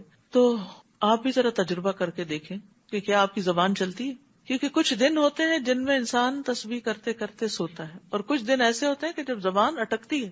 تو سوچے کریں کہ آج اٹکی کیوں ہے؟ کہیں اللہ سبحانہ تعالیٰ کے حق میں کوئی ایسی کمی تو نہیں کی، کوئی ایسا گناہ تو نہیں کیا کہ زبان اٹک رہی ہے اور توفیق نہیں ہو رہی مجھے. سورۃ غافر، اس کو غافر بھی کہتے ہیں، مومن بھی کہتے ہیں، دونوں نام ہیں اس کے. بسم اللہ الرحمن الرحیم. حامیم. تنزیل الکتاب من اللہ العزیز العلیم. غافر الذنب وقابل التوب شدید العقاب ذی الطول. لا الہ الا هو الیہ المصیر. بسم اللہ الرحمن الرحیم. حامیم، یہ کتاب اللہ کی طرف سے نازل ہوئی ہے. آپ نے دیکھو گا اکثر صورتوں کا آغاز جو ہوتا ہے وہ اس بات کی یقین دہانی کرانے کے لیے ہوتا ہے کہ یہ اللہ کی کتاب ہے، یہ اس کی واضح آیات ہیں، یہ اللہ کی طرف سے نازل ہوئی ہے، اس کتاب میں کوئی شک نہیں ہے، تاکہ پڑھنے سے پہلے ایک یاد دہانی ہو جائے کہ جو ہم پڑھنے جا رہے ہیں یہ کوئی معمولی کلام نہیں ہے، یہ اللہ کا کلام ہے، یہ کتاب اللہ کی طرف سے نازل ہوئی ہے جو غالب ہے، سب کچھ جاننے والا ہے، وہ گناہ بخشنے والا، توبہ قبول کرنے والا، سخت سزا دینے والا اور صاحب فضل ہے، اس کے سوا کوئی الہ نہیں، اسی کی طرف سب کو لوٹ کر جانا ہے۔ تو توبہ کرنے والے گناہگار کے لیے دو رحمتیں ہیں، ایک یہ کہ اللہ اس کی توبہ قبول کر لیتا ہے، دوسری یہ کہ اس کی توبہ کو نیکی بنا دیتا ہے، اور اگر وہ نادم ہو تو اس کے نامہ اعمال سے بھی مٹا دیا جاتا ہے، اور وہ ایسا ہو جاتا ہے جیسے اس نے گناہ کیا ہی نہ ہو۔ التائب من الذنب کمن لا ذنب لہ، گناہ سے توبہ کر لینے والا ایسا ہو جاتا ہے جیسے اس نے گناہ کیا ہی نہیں تھا، صاف ستھرا ہو جاتا ہے۔ تو جس طرح ہم جسمانی طہارت کا اہتمام کرتے ہیں، اسی طرح ہمیں اپنی روحانی طہارت کا بھی اہتمام کرتے رہنا چاہیے۔ اس کو بڑھاپے کے لیے نہیں چھوڑ دینا چاہیے، حج عمرے کے لیے نہیں چھوڑ دینا چاہیے کہ وہاں جائیں گے تو توبہ کریں گے، ڈیلی بیسس پر توبہ ہونی چاہیے۔ ایک دن منہ نہ دھوئے تو آپ دیکھیں کیا حال ہوتا ہے آپ کا، ایک دن تجربہ کرے جب نماز نہیں پڑھنی تو منہ نہ دھوئے، پھر کیسا دن ہوگا، ایسے لگے جیسے کوئی بوجھ اٹھا کے پھر رہے ہیں، حالانکہ وہ فزیکلی تو کوئی بوجھ نہیں ہوتا۔ تو اسی طرح اگر ایک دن بھی توبہ نہیں کرتے تو دلوں پہ بوجھ آ جاتا ہے، اور اس بوجھ کے ساتھ پھر ہم پریشان چلتے پھرتے رہتے ہیں۔ تو جب بھی دل تنگ ہو، جب بھی دل پہ پریشانی ہے، اکیلے بیٹھ جائیں، تھوڑا سا روئیں، اللہ سے باتیں کریں، معافی مانگیں، کیونکہ اللہ سبحانہ وتعالیٰ اخلاص کے ساتھ کی ہوئی دعا قبول کرتا ہے، غافل دل کی نہیں، کیونکہ بعض اوقات ہم دعا مانگ رہے ہوتے ہیں، دھیان ہمارا کہیں سے کہیں ہوتا ہے۔ اللہ کی آیات میں صرف وہی لوگ جھگڑا کرتے ہیں جو کافر ہیں، لہٰذا ان کا دنیا کے ملکوں میں چلنا پھرنا آپ کو کسی دھوکے میں نہ ڈال دے۔ ان سے پہلے قوم نوح اور رسولوں کے مخالف کئی جماعتوں نے انہیں جھٹلایا، اور ہر قوم نے اپنے رسول کو گرفتار کرنے کا ارادہ کیا اور باطل کے ساتھ جھگڑا کیا تاکہ باطل سے حق کو شکست دے سکیں۔ پھر میں نے انہیں پکڑ لیا تو دیکھو میری سزا کیسی تھی۔ اسی طرح آپ کے رب کا یہ حکم ان لوگوں پر صادق آ گیا کہ جن لوگوں نے کفر کیا وہی اہل دوزخ ہیں۔ الذین یحملون العرش ومن حولہ یسبحون بحمد ربہم ویؤمنون بہ، جو فرشتے عرش اٹھائے ہوئے ہیں اور جو اس کے ارد گرد ہوتے ہیں، سب اپنے رب کی حمد کے ساتھ اس کی تسبیح کرتے اور اس پر ایمان رکھتے ہیں اور مومن بندوں کے لیے بخشش طلب کرتے ہیں۔ فرشتے بھی ایمان والوں کے لیے دعا استغفار کرتے ہیں اور کہتے ہیں اے ہمارے رب، تو نے اپنی رحمت اور علم سے ہر چیز کا احاطہ کر رکھا ہے، لہٰذا جن لوگوں نے توبہ کی اور تیری راہ کی پیروی کی انہیں بخش دے۔ توبہ کرنے والوں کو بخش دے، سفارش کر رہے ہوتے ہیں، اور دوزخ کے عذاب سے بچا لے۔ کتنی بڑی خوشخبری ہے اس میں۔ تو کون ہے وہ فرشتے جو عرش اٹھائے ہوئے ہیں؟ وہ کتنے بڑے ہیں؟ اس کے بارے میں حدیث میں آتا ہے، نبی صلی اللہ علیہ وسلم نے فرمایا، مجھے یہ اجازت دی گئی ہے کہ میں اللہ کے عرش کے اٹھانے والے فرشتوں میں سے کسی فرشتے کے بارے میں بیان کروں کہ اس کے کانوں کی لو سے کندھے تک، یعنی یہاں سے لے کے نیچے کندھا، یہ بس اتنی سی جو ہمارا اتنا سا حصہ ہے، اس کے درمیان کا فاصلہ 700 سال کی مسافت جتنا ہے، یعنی اتنی لمبی گردنیں ہیں صرف ان کی۔ تو ان کے ہاتھ پاؤں اور باقی جسم کتنا بڑا ہوگا جو عرش اٹھائے ہوئے ہیں۔ عرش ساری مخلوقات میں سے، زمین اور آسمان اور کرسی، ہر مخلوق سے بڑی مخلوق ہے، ساری مخلوقات کی چھت ہے وہ ایک طرح سے۔ تو یہاں پر فرشتوں کی اور عام فرشتوں کی نہیں، ان فرشتوں کی سفارش ہے جو عرش اٹھائے ہوئے ہیں۔ اسی طرح کچھ اور اعمال بھی ہوتے ہیں جن کی وجہ سے فرشتے ہمارے لیے دعائیں کرتے ہیں۔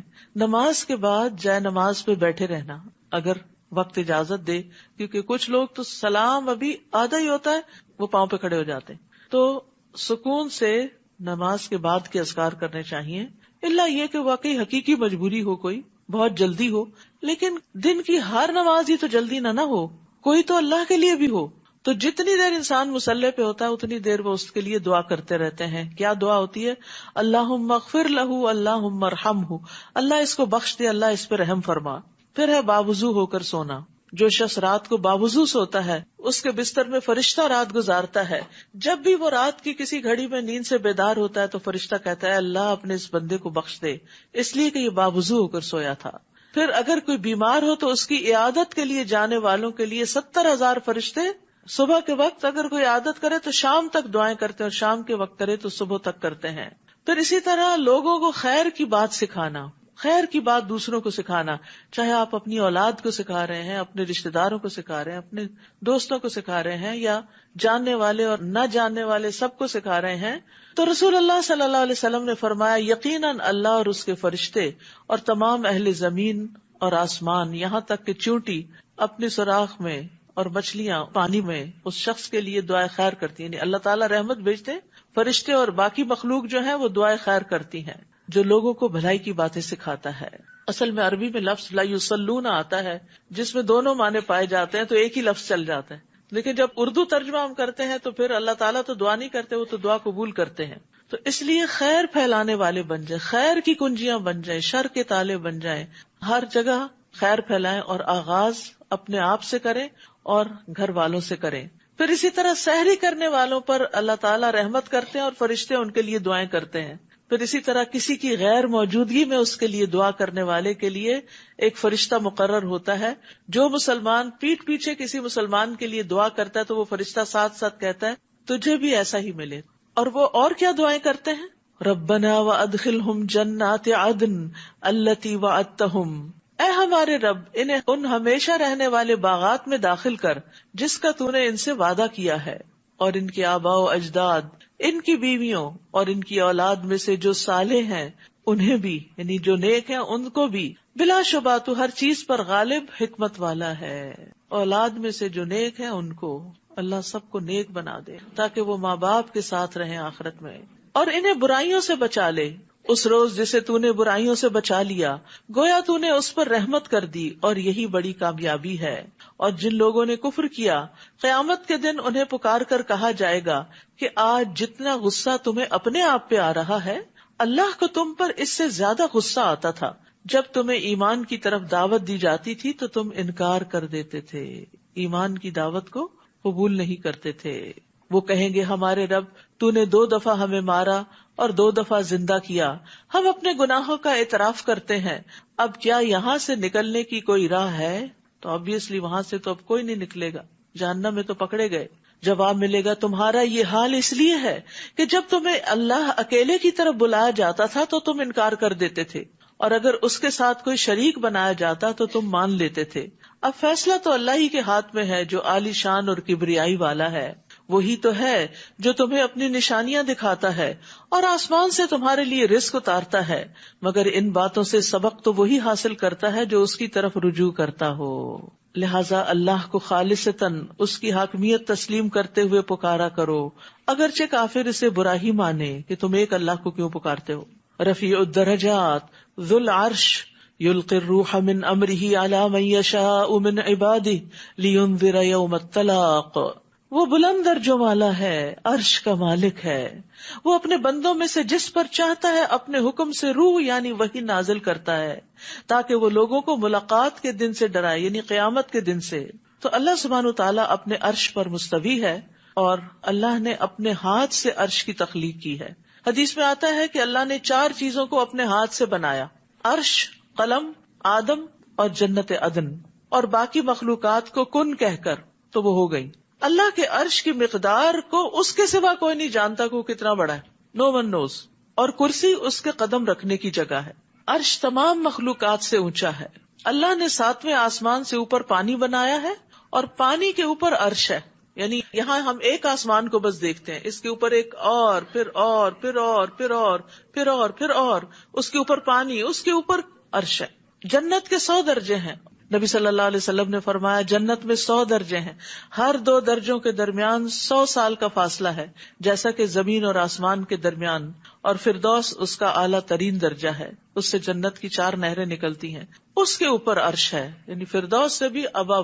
جب بھی تم اللہ سے سوال کرو تو اس سے جنت الفردوس کا سوال کرو۔ میں سوچتی ہوں حضرت آسیہ کتنی عقل مند تھی، انہوں نے دعا کی رب ابنی لی عندک بیتن فی الجنہ، اپنے پاس قرب چاہیے تھا نا رب کا، حالانکہ دنیا میں اس کو کون سی نعمت تھی جو نہ ملی ہوئی ہوگی، وہ فرعون کی بیوی تھی، لیکن اس کی چاہت دنیا نہیں تھی، اس کی چاہت جنت تھی، اور جنت کا بھی اعلیٰ ترین درجہ۔ ابو ہریرہ کہتے ہیں کہ نبی صلی اللہ علیہ وسلم نے فرمایا بس جب تم اللہ سے سوال کرو تو فردوس کا سوال کرو، کیونکہ وہ جنت کا بہترین اور بلند ترین حصہ ہے، اس کے اوپر رحمان کا عرش ہے اور اسی سے جنت کی نہریں نکلتی ہیں۔ تو یاد رکھیے عرش بہت بلند ہے اور رب اس سے بھی بلند ہے، اور عرش کے اوپر ایک کتاب بھی ہے. کون سی؟ لوح محفوظ. تو جب ہم اللہ کے بارے میں سوچے نا تو اس طرح سوچا کرے کہ اتنا بلند، اتنا بلند، اتنا اتنا اتنا اتنا، یعنی کہ ایک امیجنیشن میں بھی بلندی لایا کریں. پھر آپ کے دل میں ایک ہیبت بھی آئے گی، پھر آپ اس کے آگے جب جھکیں گے تو واقعی جھک جائیں گے. لیکن ہم عام طور پر اللہ تعالیٰ کے بارے میں ایسے باتیں کر رہے تھے جیسے کسی دوست کے بارے میں، بس ایسی کیئر لیسی باتیں. ایسے نہیں کر سکتے. وَهُوَ الْعَلِيُّ الْعَظِيمُ، وہ بلند ہے، بہت عظمت والا ہے. عرش پر بلند اس اعتبار سے بھی، اور عظمت والا یعنی اس کی شان بڑی عظمت والی ہے.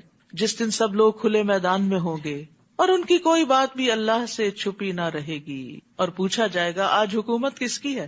پھر خود ہی فرمائے گا اللہ اکیلے کی جو سب پر غالب ہے. آج ہر شخص کو اسی کا بدلہ دیا جائے گا جو اس نے کمایا ہوگا. بار بار یہی بات کی جا رہی، جو کر کے آؤ گے وہی ملے گا. ہم میں سے ہر ایک سوچے کر کیا رہے ہیں. کسی پر آج ظلم نہیں ہوگا. بلا شبہ اللہ جلد حساب لینے والا ہے. حدیث میں آتا ہے نبی صلی اللہ علیہ وسلم نے فرمایا، اللہ تعالیٰ فرماتے ہیں اے میرے بندو، یہ تمہارے اعمال ہیں جنہیں میں تمہارے لیے شمار کر رہا ہوں، پھر میں تمہیں ان کا پورا پورا بدلہ دوں گا.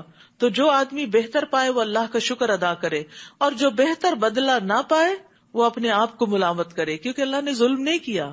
تم لائے نہیں کچھ کر کے تو پھر ملے کیا؟ اور اے نبی انہیں قریب آ پہنچنے والے دن سے ڈرائیے جب غم کے مارے کلیجے منہ کو آ رہے ہوں گے. اس دن ظالموں کا نہ کوئی حمایتی ہوگا اور نہ ایسا سفارشی کہ جس کی بات مانی جائے. یعلم خائنۃ الاعین وما تخفی الصدور، اللہ تعالیٰ نگاہوں کی خیانت کو بھی جانتا ہے اور ان مخفی باتوں کو جو سینوں نے چھپا رکھی، دل کے اندر چھپی ہوئی باتیں، برے خیالات، ان کو بھی جانتا ہے. یہاں اللہ تعالیٰ کے علم کے بارے میں خبر دی جا رہی ہے کہ اس کا علم کتنا کامل ہے. چاہے کوئی چیز چھوٹی ہو یا بڑی ہو، باریک ہو، لطیف ہو یا موٹی ہو، سب کچھ اس کو پتا ہے. یہ اس لیے بتایا جا رہا ہے تاکہ لوگ ڈریں اور اللہ سے حیا کریں، اللہ کا تقوی اختیار کریں، اللہ کو اپنے اوپر نگران سمجھیں اور چھپ کر بھی برے کام نہ کریں. اور ایک اور بھی کہ انسان کسی حرام چیز پہ نظر نہ ڈالے اور چھپ چھپ کے حرام چیز کو نہ دیکھے کہ کوئی دیکھ تو نہیں رہا. ابن عباس کہتے ہیں اس آیت کی تفسیر میں، اس سے مراد وہ شخص ہے جو لوگوں کے ساتھ بیٹھا ہوتا ہے تو وہاں سے کوئی عورت گزرتی ہے تو وہ لوگوں سے چوری چھپے اس عورت کو دیکھتا ہے. بعض اوقات مردوں کی عادت ہوتی ہے نا کہ عورتوں کو تاکنا، گھورنا، تاڑنا، تو وہ جب دیکھتے ہیں کہ اور ہمیں دیکھ رہے ہیں تو لوگوں سے شرم کھا کے اپنی نگاہ جھکا لیتے ہیں. اور ابن عباس کہتے ہیں کہ اس سے مراد وہ مرد ہے جو عورت کو دیکھتا ہے اور جب اس کے ساتھی اس کو دیکھتا ہے تو اپنی نگاہ جھکا لیتا ہے. پھر جب وہ دیکھتا ہے کہ لوگ بے خبر ہو گئے تو پھر نگاہ اٹھا کے وہ بری چیز دیکھتا ہے، اور جب لوگ اس کو دیکھتے ہیں تو دوبارہ نگاہیں جھکا لیتا ہے.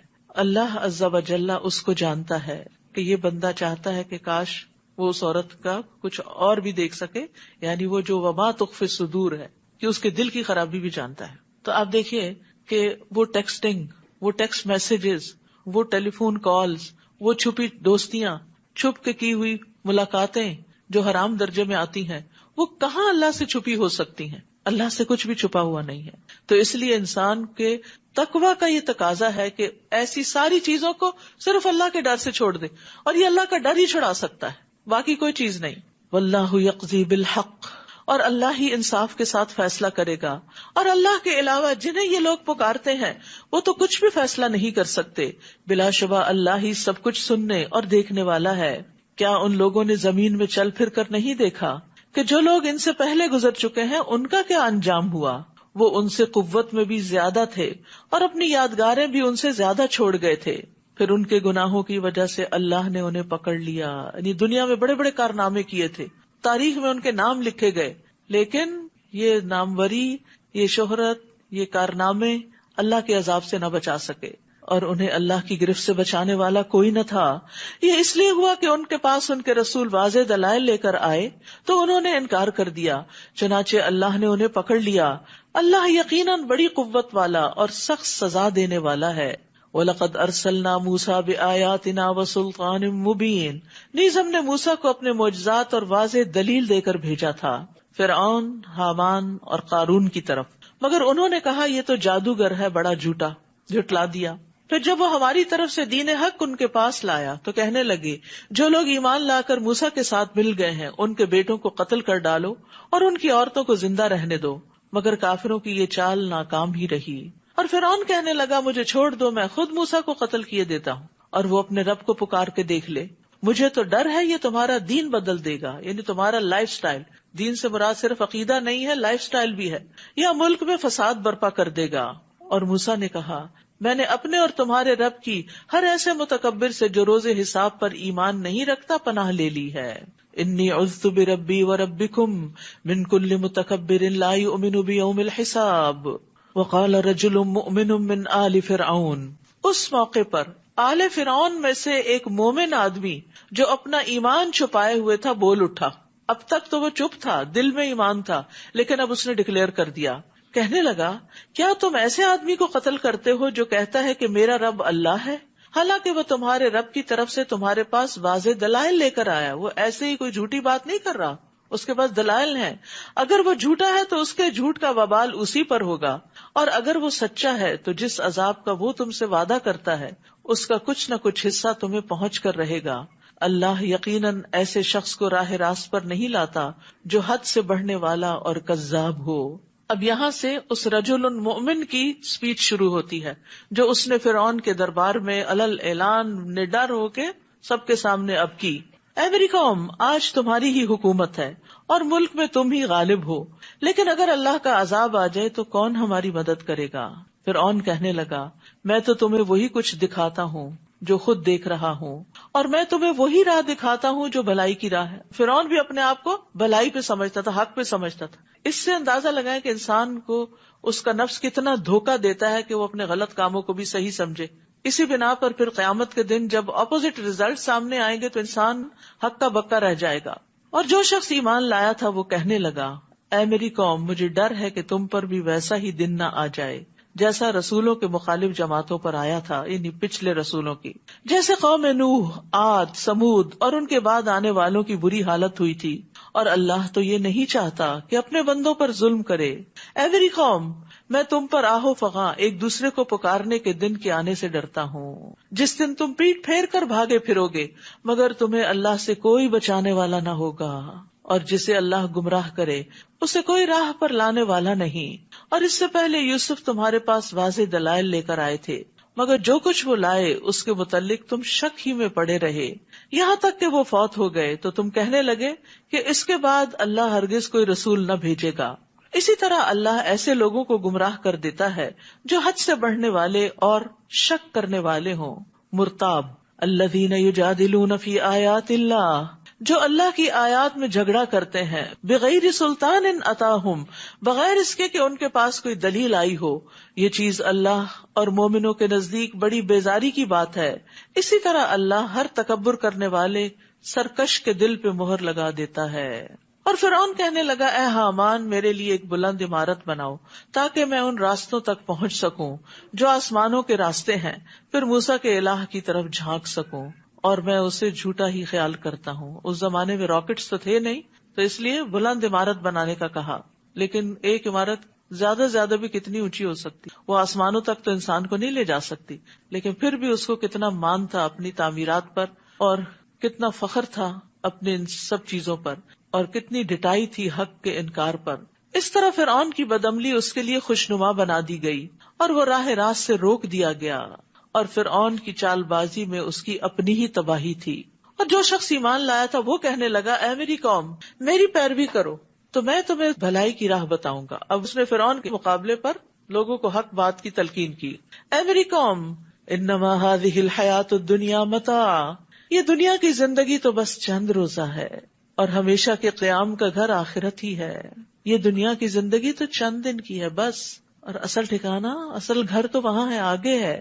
لیکن آپ دیکھیں کہ ہم ان دنیا کے گھروں میں اتنے مشغول اور اتنے محو ہو گئے ہیں، ان کو سجانے بنانے میں اتنے کمفرٹیبل ہو گئے ہیں کہ آخرت کے لیے کچھ کر نہیں پاتے، سوچتے رہتے کچھ کریں، لیکن یاد رکھیے اس کے لیے بھی اپنے آپ کو کہیں نہ کہیں باندھنا پڑتا ہے۔ کسی بھی اچھے کام کے ساتھ اپنے آپ کو باندھ لیجیے تاکہ اگر آپ ڈھیلے پڑنے لگے تو آپ کو کھینچ لے اور آپ اپنے رستے سے نہ ہٹیں۔ مثلاً آپ کسی قرآن کلاس سے بن جاتے ہیں، کسی کورس کے ساتھ بن جاتے ہیں، تو اس میں کیا ہوتا ہے، انسان تھکا ہو، ہارا ہو، کچھ ہو، پھر ہر حال میں اٹھتا ہی ہے، جاتا ہی ہے، کچھ نہ کچھ وہاں بیٹھ کے کرتا ہی ہے، کوئی نہ کوئی اچھی بات پلے لے کر آتا ہی ہے، اور پھر کچھ نہ کچھ نیکی کے رستے پہ سفر ہو ہی جاتا ہے. لیکن اگر انسان ان مجلسوں کو، ان علم کے ذخیروں کو چھوڑ دے تو پھر کیا ہوتا ہے، دنیا اپنے طرف اتنا کھینچتی ہے وہ جذب کر لیتی ہے اپنے اندر، پھر انسان دور سے دور ہی ہوتا چلا جاتا ہے. تو اس لیے بڑا ضروری ہے کہ آخرت کی تیاری، آخرت کے گھر کو یاد رکھنے کے لیے انسان اللہ کی کتاب سے جڑا ہی رہے. جو شخص برائی کرے گا اسے اتنا ہی بدلہ دیا جائے گا، یعنی جتنی اس نے برائی کی ہوگی، ایک کے بدلے ایک. اور جو نیک عمل کرے گا، خواہ وہ مرد ہو یا عورت، بشرطے کہ وہ مومن ہو، یہ اصل کرائیٹیریا ہے، نو جینڈر ڈسکریمنیشن. تو ایسے لوگ جنت میں داخل ہوں گے اور وہاں انہیں بلا حساب رزق دیا جائے گا، یعنی صرف مردوں کو نہیں، عورتوں کو بھی دیا جائے گا. اے میری قوم، کیا بات ہے کہ میں تو تمہیں نجات کی طرف بلاتا ہوں اور تم مجھے آگ کی طرف بلاتے ہو، یعنی فرعون کے رستے کی طرف بلاتے ہو. تم مجھے یہ دعوت دیتے ہو کہ میں اللہ سے کفر کروں اور ایسی چیزوں کو اس کا شریک بناؤں جن کے متعلق مجھے کچھ علم نہیں، حالانکہ میں تمہیں اس کی طرف بلاتا ہوں جو سب پر غالب ہے اور بخشنے والا ہے.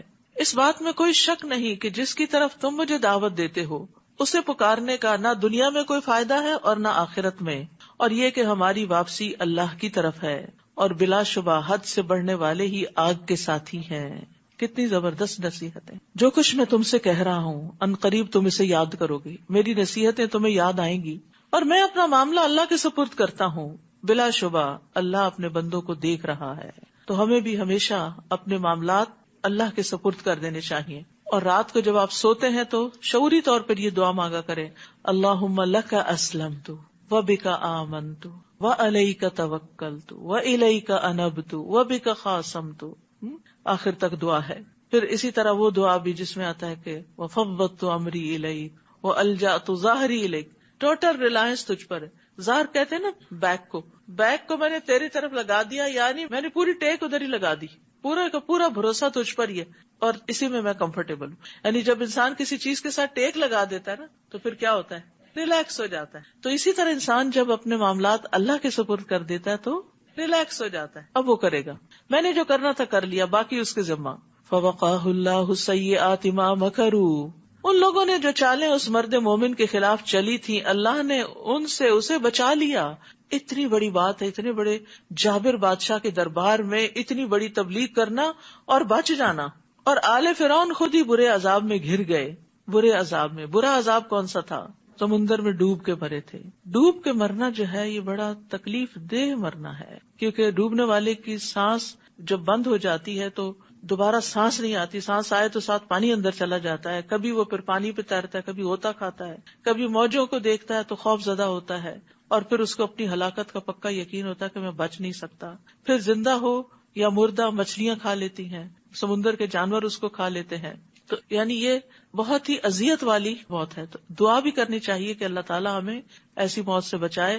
اللہم انی اعوذ بک من التردی والہدم والغرق والحریق واعوذ بک ان یتخبطنی الشیطان عند الموت. اے اللہ میں تیری پناہ چاہتا ہوں گر کر مرنے سے، ڈوب کر مرنے سے، جل کے مرنے سے، اور میں تیری پناہ چاہتا ہوں اس سے کہ شیطان مجھے موت کے وقت بدحواس کر دے اور مجھے کچھ سمجھ نہ آئے کہ کلمہ پڑھنا ہے کہ کیا کرنا ہے. یہ شیطان آخری وقت میں بھی نہیں چھوڑتا.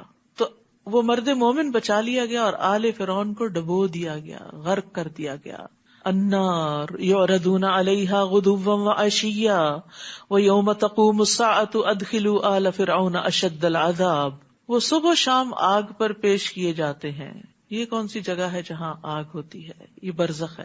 نبی صلی اللہ علیہ وسلم جب معراج پہ تشریف لے گئے تھے تو آپ کو آل فرعون آگ پہ جاتی ہوئی دکھائی گئی تھی کہ برزخ میں صبح شام انہیں آگ پہ پیش کیا جاتا ہے. اس سے قبر کے عذاب کا ثبوت بھی ملتا ہے. بہت سے لوگ کہتے ہیں قرآن میں کہاں لکھا ہے قبر کا عذاب؟ تو یہ آپ دیکھیے آگ پر پیش کیے جاتے ہیں اور قیامت ہوگی تو کہا جائے گا کہ آل فرعون کو شدید عذاب میں داخل کر دو. تو یہ قیامت سے پہلے کا عذاب ہے. وہ صبح شام آگ پہ پیش کیے جاتے ہیں اور جس دن قیامت قائم ہوگی تو حکم ہوگا آل فرعون کو سخت ترین عذاب میں داخل کر دو. تو قبر کی زندگی برحق ہے، وہ دنیا جیسی زندگی نہیں، وہ ایک الگ زندگی ہے، وہ برزخ کی زندگی ہے. اور اس میں بھی انسان کو صبح و شام اس کا جنت یا جہنم میں ٹھکانہ دکھایا جاتا ہے. جیسے آل فرعون صبح شام پیش کی جاتی ہے نا، تو قبر کے اندر مردے کو اگر جنتی ہو تو جنت کا ٹھکانہ اور جہنمی ہو تو جہنم دکھائی جاتی ہے اور کہا جاتا ہے یہ تیرا ٹھکانہ ہے یہاں تک کہ قیامت کے دن اللہ تجھے اٹھائے گا.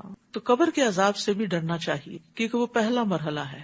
دیکھیں ہم دنیا کی بیماریوں سے ڈرتے ہیں، ہسپتال جانے سے ڈرتے ہیں، یا اللہ کینسر نہ ہو، یا اللہ کوئی اور ایسی بیماری نہ ہو کہ ہم کسی مصیبت میں پھنس جائیں اور ہمیں محتاج نہ کرنا، بڑھاپے سے ڈرتے ہیں، جب تک زندہ ہے زندگی میں پیش آنے والی ساری چیزوں سے ڈرتے ہیں، قتل سے ڈرتے ہیں، موت سے ڈرتے ہیں اور وحشت والی چیزوں سے ڈرتے ہیں، لیکن موت کے وقت جو فرشتے آئیں گے ان کے بارے میں نہیں ڈرتے، پھر موت کے بعد جب قبر میں اتارے جائیں گے اس بارے میں نہیں ڈرتے، قیامت کے دن جب اٹھیں گے اس بارے میں نہیں ڈرتے. یعنی دنیا میں اگر ہم کسی کو جیل خانے میں دیکھ لیں اور بدترین قید خانے میں دیکھ لیں تو ڈر ڈر کے ہمارا برا حال ہو جاتا ہے، ہماری روح فنا ہو جاتی کہ یہ کتنی اذیت میں ہے، اور ہم اپنے بارے میں فکر ہی نہیں کرتے کہ قبر بھی تو ایسا ہی جیل خانہ ہے نا، اگر اچھے کام نہ کیے، اگر اچھے کیے تو وہ جنت کے باغوں میں سے ایک باغ بھی ہے. ابن عباس کہتے ہیں نبی صلی اللہ علیہ وسلم کا گزر 2 قبروں پر ہوا، اور یہ صحیح بخاری کی روایت ہے. ان 2 قبروں والوں پر عذاب ہو رہا تھا اور کسی بڑی بات پہ نہیں ہو رہا تھا. آپ نے فرمایا ان میں سے ایک تو چغل خوری کرتا تھا، ادھر کی بات ادھر لگانا تاکہ 2 لوگوں میں پھوٹ پڑ جائے، اور بعض اوقات تو استغفر اللہ اپنے ہی بچے چغل خوری کر رہے ہوتے ہیں، ماں کی بات باپ کو لگائی، باپ کی بات ماں کو لگائی اور خوب ان میں لڑائی ڈلوائی. تو اس سے بھی بچنا چاہیے، گھروں کے اندر اس چیز کو کنٹرول کرنا چاہیے، کیونکہ یہ عادتیں گھروں سے ہی چلتی ہیں. یہ اس طرح کی بیڈ ہیبٹس بھی ایک ایڈکشن کی طرح ہوتی ہیں، پھر جب تک وہ کر نہیں نہ لیتا انسان اس کو تو اس کو لگتا ہے میں نے کچھ کام نہیں کیا، کیونکہ چغل خوری سے ایک سینس آف اچیومنٹ بھی ہوتی ہے کہ میں نے کوئی بڑا کارنامہ کر لیا ہے، اور کیونکہ دوسرا شخص بڑی توجہ سے بات سنتا ہے. عام طور پر ماں باپ توجہ سے نہیں بات سنتے، بچہ کوئی بات کہتا ہے تو ہم ادھر ادھر دیکھتے رہتے ہیں، لیکن جو کہتے ہیں نا ابا یہ کہہ رہے تھے آپ کے بارے میں، ہے کیا کہہ رہے تھے، اب وہ انجوائے کرتا ہے، اچھا اس سے میں اپنی ماں کی توجہ لے سکتا ہوں، تو اس کو بھی مزہ آنے لگتا ہے. پھر اس طرح ایک بیڈ ٹیسٹ ڈیولپ ہو جاتا ہے ایسے غلط کام کرنے کا. تو ان میں ایک شخص چغل خوری کرتا تھا اور دوسرا پیشاب سے بچنے کے لیے احتیاط نہیں کرتا تھا. تو آپ دیکھیے کہ جس طرح کموڈ وغیرہ ہوتے ہیں تو ان پہ بعض اوقات چھینٹے پڑ جاتے ہیں، تو استنجا صحیح سے کرنا چاہیے. اور جب دوزخ میں وہ ایک دوسرے سے جھگڑا کریں گے تو کمزور لوگ بڑا بننے والوں سے کہیں گے ہم دنیا میں تمہارے تابع فرما تھے، تو کیا تم دوزخ کے عذاب کا کچھ حصہ ہم سے ہٹا کر ہمارے کسی کام آؤ گے؟ بڑا بننے والے جواب دیں گے ہم سب اسی میں پڑے ہیں اور اللہ بندوں کے درمیان فیصلہ کر چکا ہے. اور جو لوگ دوزخ میں ہوں گے وہ جہنم کے محافظوں سے کہیں گے اپنے رب سے دعا کرو کہ وہ ایک دن تو ہمارے عذاب میں کچھ کمی کر دے. وہ کہیں گے کیا تمہارے پاس رسول واضح دلائل لے کر نہیں آئے تھے؟ دوزخی کہیں گے کیوں نہیں، ضرور آئے تھے. تو وہ کہیں گے پھر تم خود ہی دعا کر لو، اور کافروں کی دعا تو گم ہی ہو جانے والی ہے. ہم یقیناً اپنے رسولوں کی اور ان لوگوں کی جو ایمان لائے دنیا کی زندگی میں بھی مدد کرتے ہیں. یہ کتنی خوشخبری ہے، ایمان والوں کی اللہ تعالیٰ دنیا میں بھی مدد کرتا ہے اور اس دن بھی کریں گے جب گواہ کھڑے ہوں گے. یوم لا ينفع الظالمین معذرتهم ولہم اللعنۃ ولہم سوء الدار. جس دن ظالموں کو ان کی معذرت کچھ بھی فائدہ نہ دے گی، کوئی ایکسکیوز کام نہ آئے گا، اور ان کے لیے لعنت ہے اور برا گھر ہے. وَلَقَدْ آتَيْنَا مُوسَى الْهُدَى وَأَوْرَثْنَا بَنِي إِسْرَائِيلَ الْكِتَابَ. ہم نے موسیٰ کو ہدایت عطا کی اور بنی اسرائیل کو تورات کا وارث بنا دیا، کتاب کا وارث بنا دیا. وہ اس کو سنبھالیں، اس کو پڑھیں، اس کو سمجھیں، اس کی تعلیم کو عام کریں، اس کے مطابق اپنے قوانین بنائیں. ہدی وذکریٰ لأولی الالباب، جو اہل عقل کے لیے ہدایت اور نصیحت تھی. فاصبر ان وعد اللہ حق، بس آپ صبر کیجئے، بے شک اللہ کا وعدہ سچا ہے. اور اپنے گناہ کی معافی مانگیے اور صبح و شام اپنے رب کی حمد کے ساتھ اس کی تسبیح کیجئے. کئی دفعہ آ چکی ہے نا یہ بات، صبح و شام تسبیح کرنا. امید ہے آپ اس کا بطور خاص اہتمام کرتے ہوں گے کہ جتنا بھی مصروفیت کا وقت ہو مغرب سے پہلے اور دعاؤں کے ساتھ 100 دفعہ سبحان اللہ و بحمدہ کا معمول لازمی طور پہ بنانا ہے. اور اسی طرح صبح بھی سورج نکلنے سے پہلے. اگر کسی وجہ سے مس ہو گئی تو پھر بعد میں بھی ہو سکتی، چھوڑے نہ. جو لوگ بغیر کسی دلیل کے جو ان کے پاس آئی ہو اللہ کی آیات میں جھگڑا کرتے ہیں ان کے دلوں میں تکبر بھرا ہوتا ہے، مگر وہ اس بڑائی کو پا نہیں سکتے جس کی وہ آرزو رکھتے ہیں. لہٰذا آپ اللہ کی پناہ مانگیے، بلا شبہ وہ سب کچھ سننے والا دیکھنے والا ہے. لخلق السماوات والارض اکبر من خلق الناس ولکن اکثر الناس لا یعلمون. آسمانوں اور زمین کا پیدا کرنا انسانوں کے پیدا کرنے سے زیادہ بڑا کام ہے، لیکن اکثر لوگ نہیں جانتے کہ اللہ تعالیٰ نے اتنا بڑا کام کیا تو وہ ہمیں دوبارہ کیوں نہیں پیدا کر سکے گا. وما يستوي الأعمى والبصير والذين آمنوا وعملوا الصالحات ولا المسيء قليلا ما تتذكرون. نابینا اور بینا یعنی دیکھنے والا یکساں نہیں ہوتے، بہت بڑا فرق ہوتا ہے. ایک کے پاس روشنی ہوتی ہے اور دوسرا اندھیرے میں ہوتا ہے. دن کی روشنی میں بھی وہ اندھیرے میں ہی ہوتا ہے. اور جو لوگ ایمان لائے اور اچھے عمل کریں وہ اور بد کردار یکساں نہیں ہوتے، مگر تم لوگ کم ہی سوچتے ہو. بلا شبہ قیامت آنے والی ہے جس میں کوئی شک نہیں، لیکن اکثر لوگ ایمان نہیں لاتے. قیامت آنے والی ہے یہ اس کی نشانیوں سے بھی پتہ چلتا ہے، کیونکہ قیامت بہرحال آنی تو ہے، لیکن نبی صلی اللہ علیہ وسلم نے اس کے آنے کی کچھ علامتیں بتائی تھی. آپ نے فرمایا بے شک قیامت کی علامات میں سے کہ انسان صرف اپنے جان پہچان کے آدمی کو سلام کرے گا، سب کو نہیں کرے گا. ایسا ہوتا نا، مجلس میں جاتے ہیں، کسی شادی پارٹی میں جاتے ہیں تو بعض اوقات نام لے کے سلام کر رہے ہوتے ہیں، بعض اوقات تو بس اسی خاص بندے سے جا کے ہاتھ ملاتے ہیں، گلے ملتے ہیں، اور باقی جو ٹیبل پہ بیٹھے ہیں ان کو پوچھتے بھی نہیں. تو یہ نہیں ہونا چاہیے، انسان سب کے ساتھ سلام دعا رکھے. اسی طرح آپ نے فرمایا قیامت اس وقت تک قائم نہیں ہوگی جب تک ہر طرف بے حیائی اور فحش گوئی عام نہ ہو جائے، قطع رحمی اور برا پڑوس عام نہ ہو جائے، جب تک خائن کو امین اور امین کو خائن نہ سمجھا جانے لگے. پھر اسی طرح آپ نے فرمایا قیامت اس وقت تک قائم نہ ہوگی جب تک فتنے ظاہر نہ ہوں گے، جھوٹ عام ہو جائے گا، منڈیاں قریب ہو جائیں گی، یعنی کاروباری مواقع زیادہ ہو جائیں گے، وقت جلدی گزرے گا، حرج زیادہ ہوگا. پوچھا گیا حرج کیا ہے؟ فرمایا قتل. پھر اسی طرح حقیر لوگوں کا منظر عام پر آنا، اور بے شمار نشانیاں ہیں، کچھ چھوٹی نشانیاں ہیں، کچھ بڑی نشانیاں ہیں.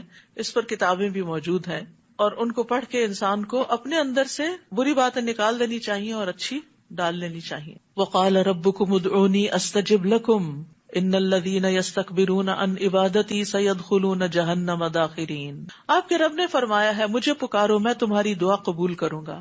جو لوگ میری عبادت سے تکبر کرتے ہیں ان قریب ذلیل و خوار ہو کر جہنم میں داخل ہوں گے. یاد رکھیے دعا عبادت ہے. اللہ سے نہ مانگنے والے سے اللہ ناراض ہوتا ہے. دعا لازم ہے. نبی صلی اللہ علیہ وسلم نے فرمایا بے شک دعا فائدہ دیتی ہے اس کے بارے میں بھی جو کچھ نازل ہو چکا، یعنی جو مصیبت آ چکی، اور اس کے بارے میں بھی جو نہیں اترا. بس اللہ کے بندو تم پر دعا کرنا لازم ہے. اور دعا 3 طرح قبول ہوتی، یا تو ویسے ہی فوراً جو وہ چاہتا ہے، یا آخرت کے لیے ذخیرہ کر دی جاتی ہے، یا پھر اس سے اس جیسی کوئی تکلیف دور کر دی جاتی، یعنی جس درجے کی دعا ہوتی ہے. صحابہ نے عرض کیا اس طرح تو پھر ہم بہت زیادہ دعائیں کریں گے. آپ نے فرمایا اللہ اس سے بھی زیادہ کثرت والا ہے، یعنی وہ زیادہ دے سکتا ہے. لیکن یہ دیکھیں نا کہ جب انسان بندوں سے مانگتا ہے تو بندے تنگ ہو جاتے ہیں. اور آپ نے دیکھا ہوگا کہ اگر کسی بندے کے بارے میں یہ پتا ہو کہ جب فون کرتا ہے کچھ مانگنے کے لیے کرتا ہے تو آپ اس کا نام دیکھتے ہی گھبرا جاتے ہیں کہ اب پھر پتہ نہیں کیا مانگے گا. اللہ ایسا نہیں ہے. اللہ تعالیٰ خوش ہوتا ہے، جتنی دفعہ کوئی مانگے اور خوش ہوتا ہے. اللہ وہ ذات ہے جس نے تمہارے لیے رات بنائی تاکہ تم اس میں آرام کر سکو اور دن کو روشن بنا دیا. اللہ تو یقیناً لوگوں پر بڑا صاحب فضل ہے، لیکن اکثر لوگ شکر ادا نہیں کرتے. لوگوں کی اکثریت ناشکری ہے. یہ ہے تمہارا رب ہر چیز کو پیدا کرنے والا، اس کے سوا کوئی الہ نہیں. پھر تم کہاں سے بہکائے جاتے ہو؟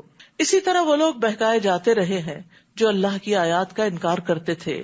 اللہ ہی ہے جس نے تمہارے لیے زمین کو جائے قرار اور آسمان کو چھت بنایا اور تمہاری صورتیں بنائی تو نہایت عمدہ صورتیں بنائی اور تمہیں پاکیزہ چیزوں کا رزق دیا. ان صفات کا مالک ہے تمہارا رب جو بڑا برکت والا اور تمام جہانوں کا رب ہے. وہی زندہ ہے جسے موت نہیں، اس کے سوا کوئی الہ نہیں، لہذا تم خالص اسی کی حاکمیت تسلیم کرتے ہوئے اسے پکارا کرو. ہر طرح کی تعریف اللہ رب العالمین ہی کے لیے ہے. آپ ان سے کہیے کہ مجھے منع کیا گیا ہے کہ میں ان کی عبادت کروں جنہیں تم اللہ کو چھوڑ کر پکارتے ہو، جبکہ میرے رب کی طرف سے میرے پاس واضح دلائل بھی آ چکے ہیں، اور مجھے حکم ملا ہے کہ میں اللہ رب العالمین کا فرما بردار بن کے رہوں. هو الذی خلقکم من تراب، وہی ہے جس نے تمہیں مٹی سے، پھر نطفے سے، پھر لوتھڑے سے پیدا کیا، پھر تمہیں بچے کی شکل میں ماں کے پیٹ سے نکالتا ہے، پھر انہیں بڑھاتا ہے تاکہ تم اپنی پوری طاقت کو پہنچ جاؤ، پھر اور بڑھاتا ہے تاکہ تم بڑھاپے کو پہنچو، پھر تم میں سے کسی کو پہلے ہی وفات دے دی جاتی ہے تاکہ تم اس مدت کو پہنچو جو تمہارے لیے مقرر ہے. یہ سب کچھ اس لیے ہے تاکہ تم عقل سے کام لو. وہی تو ہے جو تمہیں زندہ کرتا اور مارتا ہے، پھر جب وہ کسی کام کا فیصلہ کر لیتا ہے تو بس اتنا ہی کہتا ہے کہ ہو جا تو وہ ہو جاتا ہے. کن فیکون، یہ ہے اس کی طاقت. یہ طاقت اس کے سوا ہے کسی میں؟ آپ نے ان لوگوں کو نہیں دیکھا جو اللہ کی آیات میں جھگڑے کرتے ہیں؟ وہ کہاں سے پھیرے جاتے ہیں؟ ان لوگوں نے اس کتاب یعنی قرآن کو بھی جھٹلایا اور ان کتابوں کو بھی جو ہم نے رسولوں کو دے کر بھیجی تھی. ان قریب انہیں معلوم ہو جائے گا جب ان کی گردنوں میں توق پڑے ہوئے ہوں گے اور ایسی زنجیریں جن سے پکڑ کر وہ کھولتے ہوئے پانی میں گھسیٹے جائیں گے. حسن بن نبی حسن کہتے ہیں کہ یہ زنجیریں جہنمیوں کی گردنوں میں اس لیے نہیں ڈالی گئی کہ انہوں نے رب کو عاجز کر دیا تھا اور ان کو پھر پکڑ لیا گیا، بلکہ اس لیے کہ جب شعلے ان کو اوپر لے جائیں گے تو زنجیریں ان کو نیچے گرا دیں گی، یعنی وزنی ہو جائیں گے اس کی وجہ سے. پھر دوزخ میں جھونک دیے جائیں گے، یعنی ان لوگوں کے ساتھ آگ کو بھڑکایا جائے گا، تہکایا جائے گا. اور کلما خبت زدناہم سعیرا، جب بھی وہ آگ بجھنے لگے گی تو ہم اس کو ان پر اور بھڑکا دیں گے. حدیث میں آتا ہے کہ ایک جہنمی کا سانس 1,00,000 سے زیادہ لوگوں کو جلا سکتا ہے، اتنی شدید آگ ہوگی جہنم کی. اللہ ہم سب کو بچا لے. پھر ان سے پوچھا جائے گا کہاں ہے وہ جنہیں تم اللہ کے سوا شریک بنایا کرتے تھے؟ وہ کہیں گے وہ ہماری یاد سے گم ہو چکے، بلکہ ہم تو اس سے پہلے کسی چیز کو بھی نہیں پکارتے تھے. جھوٹ بولیں گے. اللہ اسی طرح کافروں کو گمراہ کرتا ہے. پھر انہیں کہا جائے گا کہ تمہارا یہ انجام اس وجہ سے ہے کہ تم زمین میں حق کے بغیر خوش ہوتے تھے اور اکڑ کر چلتے تھے. اب دوزخ کے دروازوں میں سے داخل ہو جاؤ، تم اس میں ہمیشہ رہو گے. تکبر کرنے والوں کا کیسا برا ٹھکانہ ہے. بس اے نبی آپ صبر کیجئے، اللہ کا وعدہ سچا ہے. ہم نے جس عذاب کا ان سے وعدہ کیا ہے ہو سکتا ہے کہ اس کا کچھ حصہ ہم آپ کو آپ کی زندگی میں ہی دکھا دیں، یا آپ کو اٹھا لیں اور انہیں بعد میں عذاب دیں. آخر کار انہیں ہماری ہی طرف لوٹ کر آنا ہے. آپ سے پہلے ہم کئی رسول بھیج چکے ہیں، ان میں سے کچھ تو ایسے ہیں جن کا حال ہم نے آپ سے بیان کر دیا ہے، اور کچھ ایسے ہیں جن کا حال بیان نہیں کیا. اور کسی رسول میں یہ طاقت نہ تھی کہ وہ اللہ کے اذن کے بغیر کوئی معجزہ خود لا سکتا. پھر جب اللہ کا حکم آ گیا تو انصاف کے مطابق فیصلہ کر دیا گیا، اور اس وقت اہل باطل ہی خسارے میں رہے. اللہ ہی تو ہے جس نے تمہارے لیے مویشی پیدا کیے، ان میں بعض پر تم سوار ہوتے ہو اور بعض کا گوشت کھاتے ہو. نیز تمہارے لیے ان میں اور بھی کئی فائدے ہیں، اور جہاں جانے کی ضرورت تمہارے دل میں آئے ان پہ سوار ہو کر پہنچ جاتے ہو. نیز ان پر اور کشتیوں پر تم سوار کیے جاتے ہو. یعنی اللہ نے تمہاری سواریوں کا کیسا کیسا بندوبست کر رکھا ہے. اللہ تمہیں اپنی نشانیاں دکھا رہا ہے، پھر تم اس کی کن کن نشانیوں کا انکار کرو گے؟ کیا ان لوگوں نے زمین میں چل پھر کر نہیں دیکھا کہ جو لوگ ان سے پہلے گزر چکے ہیں ان کا کیا انجام ہوا؟ وہ تعداد میں ان سے زیادہ، قوت میں ان سے سخت، اور زمین میں اپنے آثار چھوڑنے میں ان سے بڑھ کر تھے، مگر جو کام وہ کر رہے تھے یہ سب چیزیں ان کے کچھ کام نہ آ سکیں. پھر جب ان کے رسول ان کے پاس واضح دلائل لے کر آئے تو جو علم ان کے پاس تھا وہ اسی میں مگن رہے. اللہ اکبر. آج بھی تو یہی حال ہے. قرآن ہے، قرآن کی تعلیم کا انتظام بھی ہے، لیکن اکثر لوگ خود مسلمان بھی اسی علم میں مگن ہے جو دنیا کا ہے، کیونکہ دنیا کے فائدے چاہیے نا، اور قرآن کو بس پش ڈال رکھا ہے بعد میں. صحیح تو میں سمجھتی ہوں کہ ہر انسان کو اپنی زندگی میں جب بھی موقع ملے، جتنی جلدی ملے، قرآن کو باقاعدہ سیکھنا چاہیے، سمجھ کر پڑھنے کے لیے. اس کی تجوید بھی سیکھے، اس کو صحیح پڑھنا بھی آنا چاہیے. پڑھنا آئے گا تو پھر اس کے بعد ہی آپ کو سمجھ بھی آئے گا، لیکن سمجھنا اور اس کے اندر مشغول رہنا یہ بڑا ضروری ہے کہ کہیں یہ ہمارے خلاف حجت نہ بنے. اے رب میری اس قوم نے قرآن کو چھوڑ دیا تھا، ایسا نہ ہو. اور جس عذاب کا وہ مذاق اڑاتے تھے اسی نے انہیں آ گھیرا. تو آپ دیکھیے کہ بچوں کے لیے بھی ویکینڈ پہ سیٹرڈے کا پروگرام ہوتا ہے. آج کل 29 جوز چل رہا ہے، اور اس کے بعد انشاءاللہ سپٹمبر سے پھر نئی کلاسز شروع ہوں گی. فلائر موجود ہے، سب لے کر جائیں، دیکھیں، اور پیار سے چھوٹی عمر میں ہی بچوں کو پکڑ لیں. جو بڑے ہوتے ہیں پھر اپنی منمانی کرتے ہیں اور ہاتھوں سے نکلتے جاتے ہیں. اور صرف ان کو پڑھانا کافی نہیں، آپ کا اپنا کسی نہ کسی طرح پڑھتے رہنا، قرآن میں مشغول رہنا بے حد ضروری ہے. اس کی وجہ یہ ہے کہ بچے بہت کچھ آپ سے سیکھتے ہیں. کل میرے بچے نے مجھے کہا، مجھے بڑی حیرت تھی، کہنے لگا آپ میرے لیے کتاب کی طرح ہیں کہ جس سے روز میں کچھ پڑھتا ہوں. یعنی آپ روز مجھے کچھ نہ کچھ سکھاتی ہیں، اور وہ سکھانا کوئی فارمل نہیں ہوتا کہ ہم یعنی باقاعدہ کچھ ٹیچ ہی کریں، وہ بھی کرنا چاہیے. لیکن بچہ ایک بات کرتا ہے تو آپ اس بات کے جواب میں جو بات کہتے ہیں وہ کیا ہوتا ہے، یا اس کی اصلاح ہوتی ہے، یا اس کے علم میں اضافہ ہوتا ہے، یا وہ کوئی نئی بات آپ سے سیکھتا ہے. تو یہ ہر ماں کا فرض ہے کہ وہ اپنے بچوں کو صرف کھانا پرووائڈ نہ کرے کہ ان کو اسپون فیڈنگ کرتی رہے، وہ ان کو علم کی روحانی غذا بھی دے اور آسان طریقے سے دے. اور یہ جب ہی آپ دے سکتے ہیں کہ جب آپ خود بھی پڑھے لکھیں. اس لیے انشاءاللہ رمضان کے بعد جو کورسز شروع ہو رہے ہیں، انگلش تعلیم القرآن، اردو تعلیم القرآن، ویکینڈ پروگرام، ان سب کے اندر آپ دیکھیے کہ کون کون سے کورسز ہیں جو آپ کو سوٹ کرتے ہیں اور کہاں آپ اپنا وقت نکال سکتے ہیں، یا دور ہے تو کہیں اور جہاں آپ کو میسر ہے. یا پھر یہ کہ الہدا نے ایک ایپ بنائی ہے، ابھی اینڈرائیڈ پر دستیاب ہے، جلد ہی آئی فون پر بھی ہوگی. ای لرننگ ایپ ہے، ویب سائٹ بھی اس کی موجود ہے. اس میں جا کے آپ خود اپنے آپ کو رجسٹر کر سکتے ہیں. آپ کو لیسن ملیں گے, پھر آپ ایگزام دے سکیں گے, پھر آپ کو ریزلٹ ملے گا, پھر اینڈ پہ سرٹیفکیٹ بھی ملے گا. تو جو لوگ یہاں تک نہیں پہنچ سکتے کسی مجبوری کی وجہ سے, وہ ایسی ایپس سے فائدہ اٹھائیں, کیونکہ ہم فون کے ساتھ تو کمیٹڈ ہیں ہی. تو کیوں نہ اس سے ہر روز کوئی علم حاصل کریں. اول تو ہمیں نیک صالح صحبت چاہیے, دوست چاہیے, لوگ چاہیے. خالی علم کافی نہیں ہوتا, انسان چاہیے ہوتے ہیں کہ جب ہم پھسلنے لگے, بگڑنے لگے تو پکڑ کے لے آئیں. اور یہ دوستوں پر ایمان ہوتا ہے, انہی کے ہاتھوں ہم قابو آتے ہیں, ورنہ گھر والوں کی تم کم ہی سنتے ہیں. پھر فرمایا, اور جب انہوں نے ہمارا عذاب دیکھ لیا تو کہنے لگے ہم اللہ اکیلے پر ایمان لائے, اور جنہیں ہم اللہ کا شریک ٹھہراتے تھے ان سے انکار کرتے ہیں. مگر جب انہوں نے ہمارا عذاب دیکھ لیا تو ان کے ایمان نے انہیں کچھ فائدہ نہ دیا. موت کے وقت کوئی چیز فائدہ نہ دے گی. یہی سنت الہی ہے جو ہمیشہ اس کے بندوں میں جاری رہی ہے, اور اس عذاب کے موقع پر کافر لوگ خسارے میں پڑ گئے. سورۃ فصلت. بسم اللہ الرحمن الرحیم. حامیم تنزیل من الرحمن الرحیم. حامیم, یہ قرآن بڑے مہربان نہایت رحم والے کی طرف سے نازل ہوا ہے. یعنی اس کتاب کو رحمان نے نازل کیا ہے, رحیم نے نازل کیا ہے, جس کو پڑھ کر رحمتیں پائیں گے آپ. ایسی کتاب جس کی آیات تفصیل سے بیان کی گئی ہیں, عربی زبان میں ہے, اور ان لوگوں کے لیے جو علم رکھتے ہیں. یہ بشارت دینے والا اور ڈرانے والا ہے, مگر اکثر لوگوں نے اس سے اعراض کیا اور اسے سنتے ہی نہیں. فہم لا یسمعون, اس کو سنتے نہیں. قرآن کو سننا بڑا ضروری ہے, کیونکہ سن کے کانوں کے راستے دل پہ جلدی بات اثر کرتی ہے. پڑھتے ہوئے انسان کا عام طور پر ذہن بھٹک بھی جاتا ہے, سنتے ہوئے بھی بھٹکتا ہے لیکن کم. اور کہتے ہیں کہ جس چیز کی طرف تو ہمیں بلاتا ہے اس سے ہمارے دل پردوں میں ہے, اور ہمارے کان یہ کلام سننے سے بہرے ہو گئے ہیں, اور ہمارے اور تیرے درمیان ایک پردہ حائل ہے. لہٰذا تم اپنا کام کیے جاؤ, ہم اپنا کام کیے جائیں گے. قل انما انا بشر مثلکم یوحی الی. آپ ان سے کہیے کہ میں تو تمہاری ہی جیسا ایک انسان ہوں, میری طرف وحی کی جاتی ہے کہ تمہارا الہ بس ایک ہی الہ ہے, لہٰذا سیدھے اسی کی طرف متوجہ رہو اور اسی سے معافی مانگو. اور ان مشرکوں کے لیے ہلاکت ہے. کون ہے یہ جن کے لیے ہلاکت ہے؟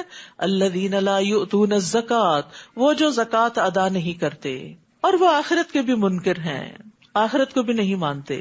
زکوٰۃ کو کفر کے ساتھ خاص کر دیا گیا, کیونکہ انسان کو اپنا مال بڑا محبوب ہوتا ہے, اور یہ مال اس کی روح کا ساتھی ہوتا ہے. تو جب اسے اللہ کے راستے میں خرچ کرتا ہے تو ثابت قدمی حاصل ہوتی ہے, اور اس کا دل چمک اٹھتا ہے.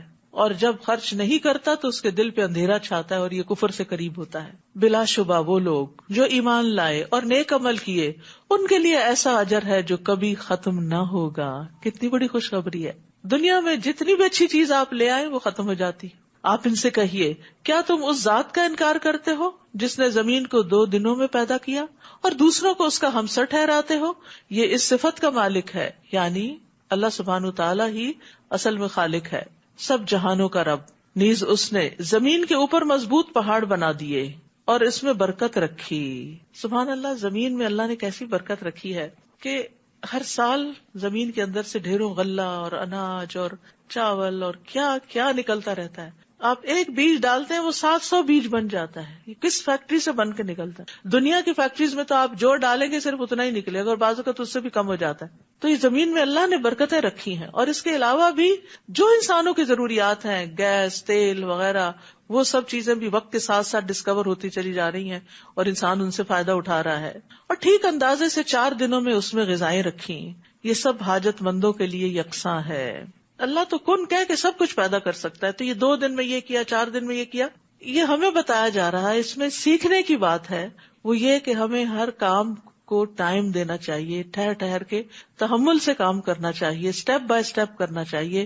کام پھر آرام, پھر کام پھر آرام, پھر کام پھر آرام. تو اللہ سبحانہ تعالیٰ کے نزدیک محبوب صفات میں سے یہ ہے کہ انسان تحمل والا ہو, جلدی نہ کرے, ہر چیز میں ہنگامہ نہ کھڑا کر دے کہ یہ اب تک کیوں نہیں ہوا, یہ کیوں نہیں ہوا, وہ کیوں نہیں ہوا. لیکن یہ بھی اللہ ہی دے تو آتی ہے تحمل مزاجی. نبی صلی اللہ علیہ وسلم نے فرمایا تحمل مزاجی اللہ کی طرف سے ہے اور جلد بازی شیطان کی طرف سے ہے. اور سب سے اہم عبادت کون سی ہوتی ہے؟ نماز. اور اس میں سب سے زیادہ کس چیز کی ضرورت ہوتی ہے؟ صبر کی, تحمل کی, برداشت کی. کھڑے کھڑے تھک بھی گئے پھر بھی اپنے آپ کو کنٹرول کر رہے ہیں. نیند بھی آ رہی ہے اس کو آپ کنٹرول کرتے ہیں، پھر خشوع کی کوشش کرتے ہیں. آپ کو معلوم ہے نا کہ آپ صلی اللہ علیہ وسلم مسجد میں تشریف لے گئے تو اس وقت ایک شخص آیا اور اس نے نماز پڑھی. اس کے بعد آ کر آپ کو سلام کیا. آپ نے سلام کا جواب دیا اور فرمایا جاؤ نماز دوبارہ پڑھو، تم نے نماز نہیں پڑھی. صلی فإنک لم تصلی. وہ لوٹ گیا پھر ویسے ہی پڑھ کے پھر آ گیا، سلام کیا. آپ نے فرمایا جاؤ نماز پڑھو، تم نے نماز نہیں پڑھی. 3 بار ایسے ہوا. وہ بولا اس ذات کی قسم جس نے آپ کو حق کے ساتھ بھیجا ہے، میں اس سے بہتر ادا کرنا نہیں جانتا، آپ مجھے سکھا دیجیے. آپ نے فرمایا جب تم نماز کے لیے کھڑے ہو تو تکبیر کہو، اس کے بعد جتنا آسانی سے قرآن پڑھ سکو، سورۃ فاتحہ وغیرہ، پھر رکوع کرو یہاں تک کہ رکوع میں اطمینان سے کھڑے ہو، پھر سر اٹھاؤ یہاں تک کہ سیدھے کھڑے ہو جاؤ، پھر سجدہ کرو یہاں تک کہ سجدے میں اطمینان ہو جائے، پھر سر اٹھاؤ یہاں تک کہ اطمینان سے بیٹھ جاؤ. اسی طرح پوری نماز پڑھو. یہ نہیں کہ اگر 20 تراویح پڑھنی ہے تو بس اٹھک بیٹھک ہی ہوتی رہے اور جلدی جلدی سجدے میں گئے نہیں کہ سر اٹھا لیا، بیٹھے نہیں کہ دوبارہ سجدے میں چلے گئے اور پھر ہر سٹیپ میں جلد بازی. یہ نہیں ہونی چاہیے. اطمینان یہ نماز کا ایک رکن ہے. اور جب نماز میں انسان کو اطمینان کی عادت ہو جاتی ہے نا، 5 دفعہ دن میں پریکٹس ہوتی ہے، تو پھر عام زندگی میں بھی انسان کے اندر ٹھہراؤ آنے لگتا ہے. اور ہمارے لیے اس دور میں اور بھی زیادہ مشکل ہے نا، جب ہر چیز آٹو پہ آ رہی ہے اور ہر چیز اشارے سے ہو جاتی ہے اور جلدی ہو جاتی ہے اور فوڈ بھی فاسٹ ہو گئی ہے اور بھی اسی طرح. تو پھر انسان کے اندر تحمل اور ختم ہو جاتا ہے، کیونکہ اس کا ماحول اس کو تحمل کی تعلیم نہیں دے رہا ہوتا، یہ تحمل کی فضا نہیں بنا رہا ہوتا. اور جہاں تک ابتدائے خلق ہے، پھر وہ آسمان کی طرف متوجہ ہوا اور وہ اس وقت دھواں تھا، تو اس نے آسمان اور زمین سے کہا تم وجود میں آ جاؤ، خواہ تم چاہو یا نہ چاہو. دونوں نے کہا ہم فرما برداروں کی طرح آ گئے. تو بہرحال اللہ سبحانہ تعالیٰ نے کس طرح تخلیق کیا، حدیث میں آتا ہے، صحیح مسلم کی روایت ہے، اللہ تعالیٰ نے مٹی کو ہفتے کے دن پیدا کیا اور اس میں پہاڑ اتوار کے دن پیدا کی، درختوں کو پیر کے دن پیدا کیا، مکروہات منگل کے دن پیدا کیے، نور کو بدھ کے دن پیدا کیا اور جمعرات کے دن زمین میں چوپائے پھیلائے، اور آدمی کو جمعہ کے دن عصر کے بعد مخلوق میں سب سے آخر میں جمعہ کی گھڑی میں سے آخری گھڑی عصر اور رات کے درمیان پیدا کی. تو یہ تھے تخلیق کے مراحل. پھر اس نے 2 دنوں میں 7 آسمان بنا ڈالے اور ہر آسمان میں اس کے کام کی وحی کی، اور ہم نے آسمان دنیا کو چراغوں سے سجا دیا اور ان سے حفاظت کا کام لیا. یہ سب پر غالب اور ہر چیز کو جاننے والے کی منصوبہ بندی ہے. پھر اگر وہ اعراض کرے تو آپ ان سے کہیے کہ میں تمہیں ایسی ہی کڑک کے عذاب سے ڈراتا ہوں جیسی قوم عاد اور سمود پر گری تھی، جب ان کے پاس ان کے آگے سے اور پیچھے سے رسول آئے اور کہا کہ اللہ کے سوا کسی کی عبادت نہ کرو، تو وہ کہنے لگے اگر اللہ ہماری ہدایت چاہتا تو فرشتے نازل کرتا، لہذا تم جو پیغام دے کر بھیجے گئے ہو ہم اس کا انکار کرتے ہیں. ان میں سے جو قوم عاد تھی اس نے ملک میں ناحق تکبر کیا اور کہنے لگے ہم سے بڑھ کر طاقتور کون ہے. کیا انہوں نے یہ نہ دیکھا کہ جس نے انہیں پیدا کیا وہ ان سے یقیناً زیادہ طاقتور ہے. عقل کی بات ہے نا کہ پیدا کرنے والا زیادہ طاقتور ہے. اور وہ دیدہ و دانستہ ہماری آیات کا انکار کرتے رہے. پھر ہم نے ان پر چند منحوس دنوں میں سخت تند ہوا بھیجی تاکہ ہم انہیں دنیا میں ہی رسوائی کا عذاب چکھائیں، اور جو آخرت کا عذاب ہے تو وہ اور زیادہ رسوا کرنے والا ہے، اور انہیں کہیں سے بھی مدد نہ ملے گی. رہے سمود تو ہم نے انہیں سیدھی راہ دکھائی مگر انہوں نے راہ دیکھنے کے مقابلے میں اندھا رہنا ہی پسند کیا. آخرکار انہیں کڑک کی صورت میں ذلت کے عذاب نے آ پکڑا جو ان کی کمائی کا بدلہ تھا، اور ہم نے ان لوگوں کو اس عذاب سے بچا لیا جو ایمان لائے اور نافرمانی سے بچتے تھے. یہ یاد رکھیے کہ جب قوموں پر عذاب آیا تو ان میں سے پیغمبروں کو اور ایمان والوں کو باہر نکال لیا گیا، اور جس دن اللہ کے دشمن دوزخ کی طرف ہانک کر لائے جائیں گے تو انہیں گروہ در گروہ بننے کے لیے روک لیا جائے گا، یعنی جہنم کی طرف آتے ہوئے پھر ان کی گروہ بندی کی جائے گی، جیسے پیچھے بھی آپ نے پڑھا ہے. یہاں تک کہ جب دوزخ کے قریب آ پہنچیں گے تو ان کے کان، ان کی آنکھیں اور ان کی کھالیں ان کے خلاف گواہی دیں گے جو عمل وہ کیا کرتے تھے. اللہ اکبر. آپ دیکھیے کہ انسان ساری زندگی اس بدن کی حفاظت کرتا ہے، اسے کھلاتا پلاتا اور اس کی ضروریات پوری کرتا ہے. قیامت کے دن یہی بدن بے وفا ہو جائے گا اور یہ انسان کے خلاف گواہی دے گا کہ اس نے کیا کیا برے کام کیے. کھالیں بھی گواہی دیں گے، اسکن بھی.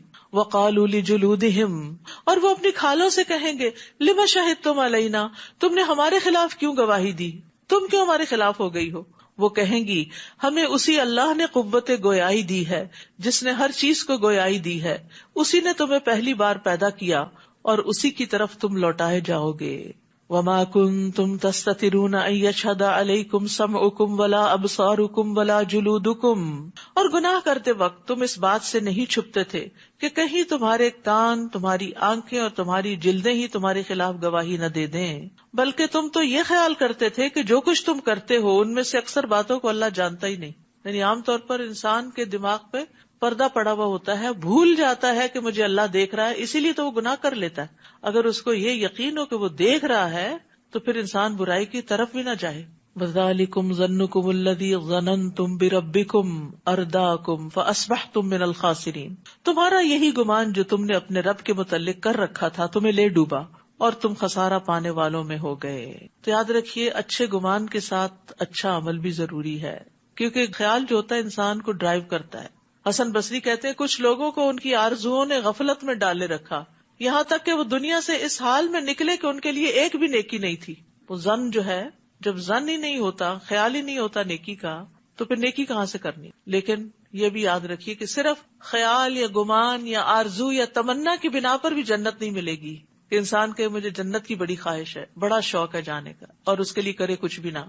لیس بامانیکم ولا امانی اہل الکتاب، نہ تمہاری آرزوؤں پر موقوف ہے نہ اہل کتاب کی آرزوؤں پر. جو بھی برا کرے گا اس کی جزا دی جائے گی، اور وہ اپنے لیے اللہ کے سوا کوئی دوست نہ پائے گا اور نہ کوئی مددگار. اور جو شخص نیک کاموں میں کوئی نیک کام کرے، مرد ہو یا عورت، اور وہ مومن ہو، تو یہ لوگ جنت میں داخل ہوں گے. کھجور کی گٹلی کے نقطے کے برابر بھی ان پر ظلم نہ کیا جائے گا. تو اس سے پتہ یہ چلتا ہے کہ جنت میں جانے کے لیے عمل چاہیے، اور وہ برے اعمال سے زیادہ ہونے چاہیے. باقی اللہ کی رحمت ہے جو شامل ہوگی تو پھر انسان اندر جائے گا. فَإِن يَصْبِرُوا فَالنَّارُ مَثْوًى لَهُمْ، پھر اگر وہ اب صبر کرے یا نہ کرے، آگ ہی ان کا ٹھکانہ ہے. اور اگر وہ توبہ کرنا چاہیں تو ان کی توبہ قبول نہیں ہوگی. جہنم میں جا کر کسی کی توبہ قبول نہیں ہوگی. اور ہم نے ان پر کچھ ایسے ہم نشین مسلط کر دیے جو آگے سے اور پیچھے سے ان کے سارے کام خوشنما کر کے دکھاتے تھے. بعض لوگ دوستوں کے روپ میں دشمن ہوتے ہیں، وہ آپ کے غلط کاموں پر بڑے خوش ہوتے ہیں، وہ آپ کی جھوٹی تعریفیں کرتے ہیں، وہ مطلبی ہوتے ہیں، جھوٹی تعریفوں کے ساتھ آپ سے وہ کچھ بٹور لیتے ہیں، چاہے وہ آپ کا ٹائم ہو یا آپ کا مال ہو یا کچھ اور نیکی کے رستے کی طرف نہیں جانے دیتے، کیونکہ ان کو یہ پتا ہوتا ہے کہ اگر یہ اس رستے پہ چلا گیا تو پھر یہ ہمارے ہاتھ سے نکل جائے گا، پھر ہم اس سے فائدہ نہیں اٹھا سکتے. تو برے ہم نشین کون ہوتے ہیں؟ جو ہماری برائیوں کو ہمیں نہیں دکھاتے بلکہ ان کو خوشنما بنا کے دکھاتے ہیں، جھوٹی تعریفیں کرتے ہیں، خوشامد کرتے ہیں، چاپلوسی کرتے ہیں. تو دوست کا آئینہ ہوتا ہے، اور آئینہ جو ہے وہ سچ بولتا ہے. ہمیں اپنے دوستوں کے ساتھ سچ بولنا چاہیے، ان کے غلط کاموں کو درست نہیں کہنا چاہیے، غلط کو غلط ہی کہنا چاہیے، تاکہ وہ اس سے نکل آئیں، تاکہ وہ بچ سکیں. کہ جو آگ میں جائیں گے ان کی شامت کیوں آئی؟ کیونکہ ان پر کچھ ایسے ہم نشین مسلط تھے، دوست مسلط تھے، جو آگے پیچھے سے ان کے سارے کام خوشنما کر کے دکھاتے تھے. چنانچہ ان پر بھی وہی حکم الہی ثابت ہو گیا جو ان سے پہلے گزرے ہوئے جنوں اور انسانوں پہ ثابت ہو چکا تھا، یعنی کہ وہی لوگ خسارہ پانے والے ہیں. اور یہ ساتھ ہی انسانوں میں سے بھی ہو سکتے ہیں اور جنوں میں سے بھی. ٹھیک ہے، کیونکہ ہر انسان کے ساتھ ایک جن ہوتا ہے، جن شیطان، جو اس کو بھٹکاتا ہے، اس کے لیے برائی کو خوبصورت بنا کے دکھاتا ہے. وقال الذین کفروا لا تسمعوا لهذا القرآن والغوا فیہ لعلکم تغلبون، اور کافر ایک دوسرے سے کہتے ہیں اس قرآن کو نہ سنو اور جب پڑھا جائے تو خوب شور مچاؤ، کیونکہ اگر لوگوں نے سن لیا تو پھر تو ان کے دل بدل جائیں گے. اس طرح شاید تم غالب رہو. یعنی اگر غالب رہنا چاہتے ہو تو لوگوں سے قرآن کو دور کر دو، پھر قرآن کی بات نہیں تمہاری بات مانیں گے.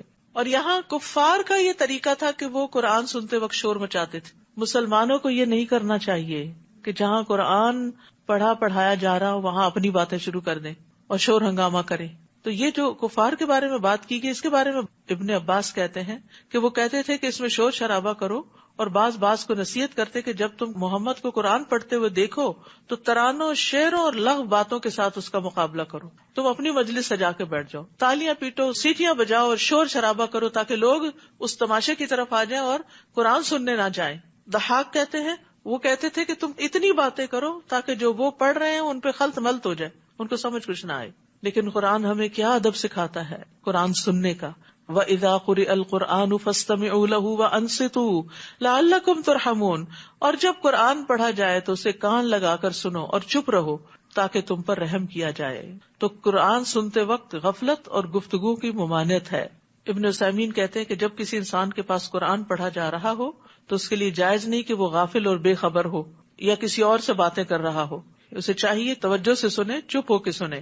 اور جب قرآن کی تلاوت چل رہی ہو تو اس وقت باتیں کرنا جو ہے وہ قرآن کی تحقیر ہے. اگر آپ کو ضروری بات کرنی ہے تو اس کو بند کر دیں. گھر کے کام کاج کے دوران تلاوت لگائی جا سکتی ہے، لیکن یہ نہیں کہ بیچ میں فون بھی ہو رہے ہیں اور بیچ میں بچوں سے باتیں ہو رہی ہیں. جس وقت سب گھر سے چلے جاتے ہیں یا نسبتاً خاموشی ہوتی ہے اس وقت قرآن لگانا چاہیے. ہم ایسے کافروں کو یقیناً سخت عذاب چکھائیں گے جو برے سے برے کام کرتے رہے. ان کا ضرور بدلہ دیں گے. اللہ کے ان دشمنوں کا بدلہ یہی دوزخ ہے، ہمیشہ کے لیے ان کا گھر اسی میں ہوگا. یہ بدلہ ہے جو وہ جان بوجھ کر ہماری آیات کا انکار کرتے تھے، یعنی اس چیز کا بدلہ ہے. وقال الذين كفروا ربنا أرنا الذين أضلانا من الجن والإنس نجعلهما تحت أقدامنا ليكونا من الأسفلين. اور قیامت کے دن کافر کہیں گے اے ہمارے رب ہمیں جنوں اور انسانوں میں سے وہ لوگ دکھا دے جنہوں نے ہمیں گمراہ کیا تھا تاکہ ہم انہیں اپنے پاؤں کے نیچے روندیں تاکہ وہ ذلیل و خوار ہوں. اتنے دشمن بن جائیں گے اپنے ان دوستوں کے اور ان جنوں کے جنہوں نے ان کو بھٹکایا ہوگا. ان الذین قالوا ربنا اللہ ثم استقاموا، جن لوگوں نے کہا کہ اللہ ہمارا رب ہے پھر اس پہ جم گئے. تتنزل علیہم الملائکہ، فرشتے ان پہ نازل ہوتے ہیں. اللہ تخافوا ولا تحزنوا، کہ نہ خوف کھاؤ نہ غم کھاؤ. وابشروا بالجنۃ التی کنتم توعدون، اور تم اس جنت کی خوشخبری پاؤ، اس جنت کی خوشی مناؤ جس کا تم سے وعدہ کیا جاتا ہے. تو یہ فرشتے کس پہ آتے ہیں؟ یہ کس کو تسلیاں ملتی ہیں؟ یہ کس کا دل اچھا ہوتا ہے؟ جن کے اندر یہ کہنے کے بعد کہ ہمارا رب اللہ ہے پھر استقامت ہوتی ہے. تو استقامت کیا ہوتی ہے؟ عمر بن خطاب رضی اللہ عنہ کہتے ہیں استقامت یہ ہے کہ تم اللہ کے حکم اور نہیں پہ قائم ہو جاؤ. جو کرنے کو کہا وہ کرو، جس سے روکا ہے اس سے رک جاؤ، اور لومڑی کی طرح دھوکہ دہی سے کام نہ لو، چالے نہ چلو. عثمان بن عفان کہتے ہیں اللہ کے لیے عمل کو خالص کر لو. حضرت علی کہتے ہیں اپنے فرائض ادا کر لو. ثم استقاموا، جم جاؤ جو کر رہے ہو اس کو صحیح سمجھ کے کرتے رہو. تو پھر کیا ہوگا؟ اللہ تعالیٰ فرشتوں سے مدد کرے گا، برکت ہوگی زندگی میں. اور یہ تو آپ نے محسوس کیا ہی ہوگا کہ رمضان کی برکت ہے، قرآن کی برکت ہے، سارے کام ہو رہے ہیں. کون سے رکے ہوئے ہیں؟ ٹھیک ہے کچھ کام ایسے ہیں جو نہ بھی کریں تو ان کے بغیر گزارا ہو جاتا ہے، لیکن ضروریات پوری ہو رہی ہیں سب. تو ہمیں ان برکتوں کو محسوس بھی کرنا چاہیے. وہ فرشتے کہتے ہیں نحن اولیاؤکم فی الحیات الدنیا، ہم دنیا کی زندگی میں تمہارے دوست ہیں، مت گھبراؤ مت ڈرو. یہ قرآن بتا رہا ہے کہ ایسے لوگوں کو جو اللہ کو اپنا رب مان کے، اور رب کون مانتا ہے؟ جو اس کو اپنا خالق مالک مدبر مانے، جس پہ وہ بھروسہ کرے، توکل کرے، اس سے دعائیں مانگے، اس کی عبادت کرے، اپنا سب کچھ اس رب کو محسوس کرے اور پھر اس پہ جم جائے، اس سے ہٹے نہیں، لوگوں کی باتوں میں نہ آئے، شک و شبہ میں نہ پڑے. اور جو رب کو رب مانتا ہے پھر وہ اس کی عبادت کے لیے بھی دوڑتا ہے، وہ اس کے دین کی خدمت کے لیے بھی دوڑتا ہے. تو ایسے لوگوں کی پھر مدد ہوتی ہے، اور پھر فرشتے ان کے پاس آ کے ان کو وسپر کرتے ہیں ہم دنیا کی زندگی میں بھی تمہارے دوست ہیں اور آخرت میں بھی. وہاں تمہارا جو جی چاہے گا تمہیں ملے گا. آج اگر پابندیاں برداشت کر لو تو کوئی بڑی بات نہیں، اور جو کچھ مانگو گے تمہارا ہوگا. نبی صلی اللہ علیہ وسلم نے فرمایا کچھ لوگ مسجدوں کی میخیں ہوتے ہیں، یعنی جیسے میخ گاڑ دی جاتی ہے نا، ہمیشہ آپ کو وہاں ملے گی، کیل ٹھونکا وہ ہوتا ہے. تو کچھ لوگ ہمیشہ آپ کو مسجد میں ملیں گے. فرشتے ان کے ہم نشین ہوتے ہیں، ان کے ساتھی ہوتے ہیں. اگر وہ غائب ہو تو ان کو تلاش کرتے ہیں آج کہاں گئے.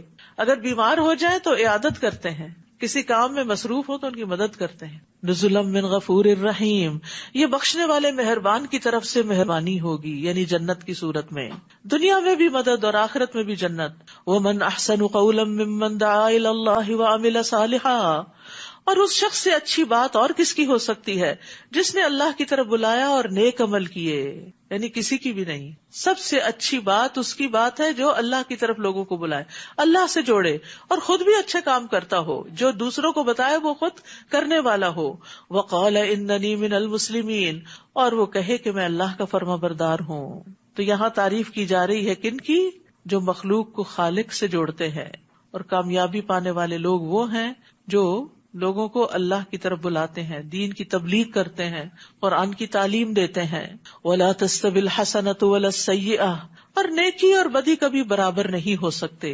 آپ بدی کو ایسی بات سے دور کیجئے جو اچھی ہو، یعنی برائی کو نیکی سے بدل دیں، برائی کی جگہ نیکی لے آئیں، بری عادتوں کی جگہ نیک عادتیں لے آئیں. آپ دیکھیں گے کہ جس شخص کی آپ سے عداوت تھی وہ آپ کا گہرا دوست بن گیا ہے. یعنی اس طرح آپ دشمنوں کو بھی دوست بنا لیں گے. اور یہ بات صرف انہیں نصیب ہوتی ہے جو صبر کرتے ہیں دوسروں کی باتوں پر، تنگی پر، اور یہ کسی بڑے نصیب والے کو ہی حاصل ہوتی ہے. پھر اگر کسی وقت آپ کو کوئی شیطانی وسوسہ آنے لگے تو اللہ کی پناہ مانگیے، وہ سب کچھ سننے والا اور جاننے والا. یعنی اتنے اچھے کام کرنے والوں کو بھی وسوسہ آ سکتا ہے، اور وسوسہ انسان کے اندر شک اور بے یقینی پیدا کرتا ہے، اور انسان پھر آہستہ آہستہ اس راہ کو چھوڑنے لگتا ہے. تو ایسے میں اللہ سے دعا کر کے شیطان کے شر سے محفوظ ہو جائیں. یعنی شیطان کو برا بھلا کہنے کی بجائے تعوذ پڑھیں. بسم اللہ کہنے سے شیطان سکڑ جاتا ہے.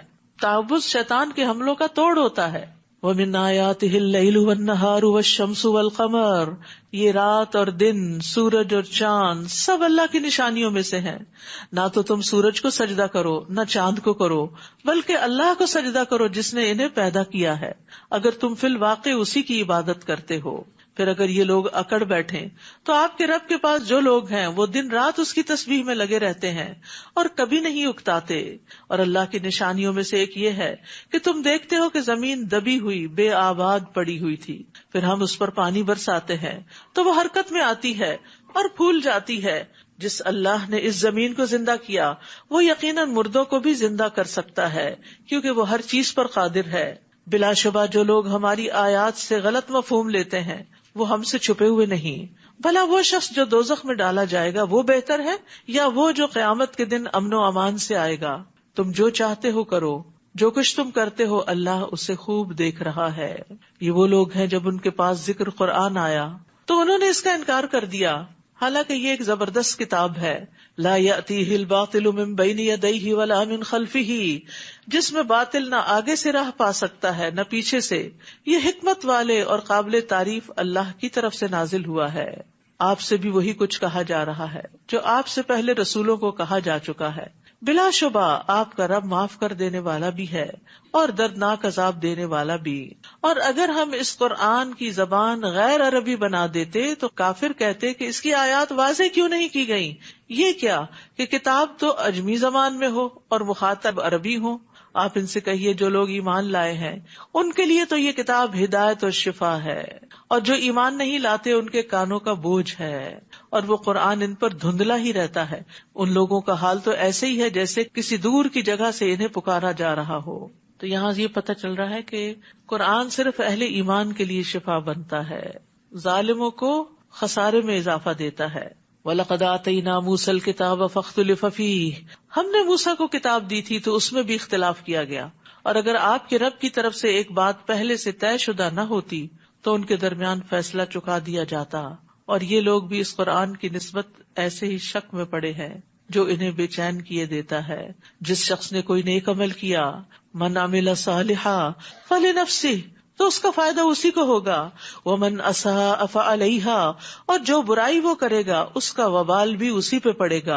وما ربک بظلام للعبید، اور آپ کا رب بندوں پر ظلم کرنے والا نہیں. یعنی اللہ تعالیٰ بندوں پہ ظلم نہیں کرتا، یہ بندے ہی ہیں جو اپنے اوپر خود ظلم کرتے ہیں اور اپنے لیے رانگ چوائسز اختیار کرتے ہیں. وآخر دعوانا ان الحمد للہ رب العالمین.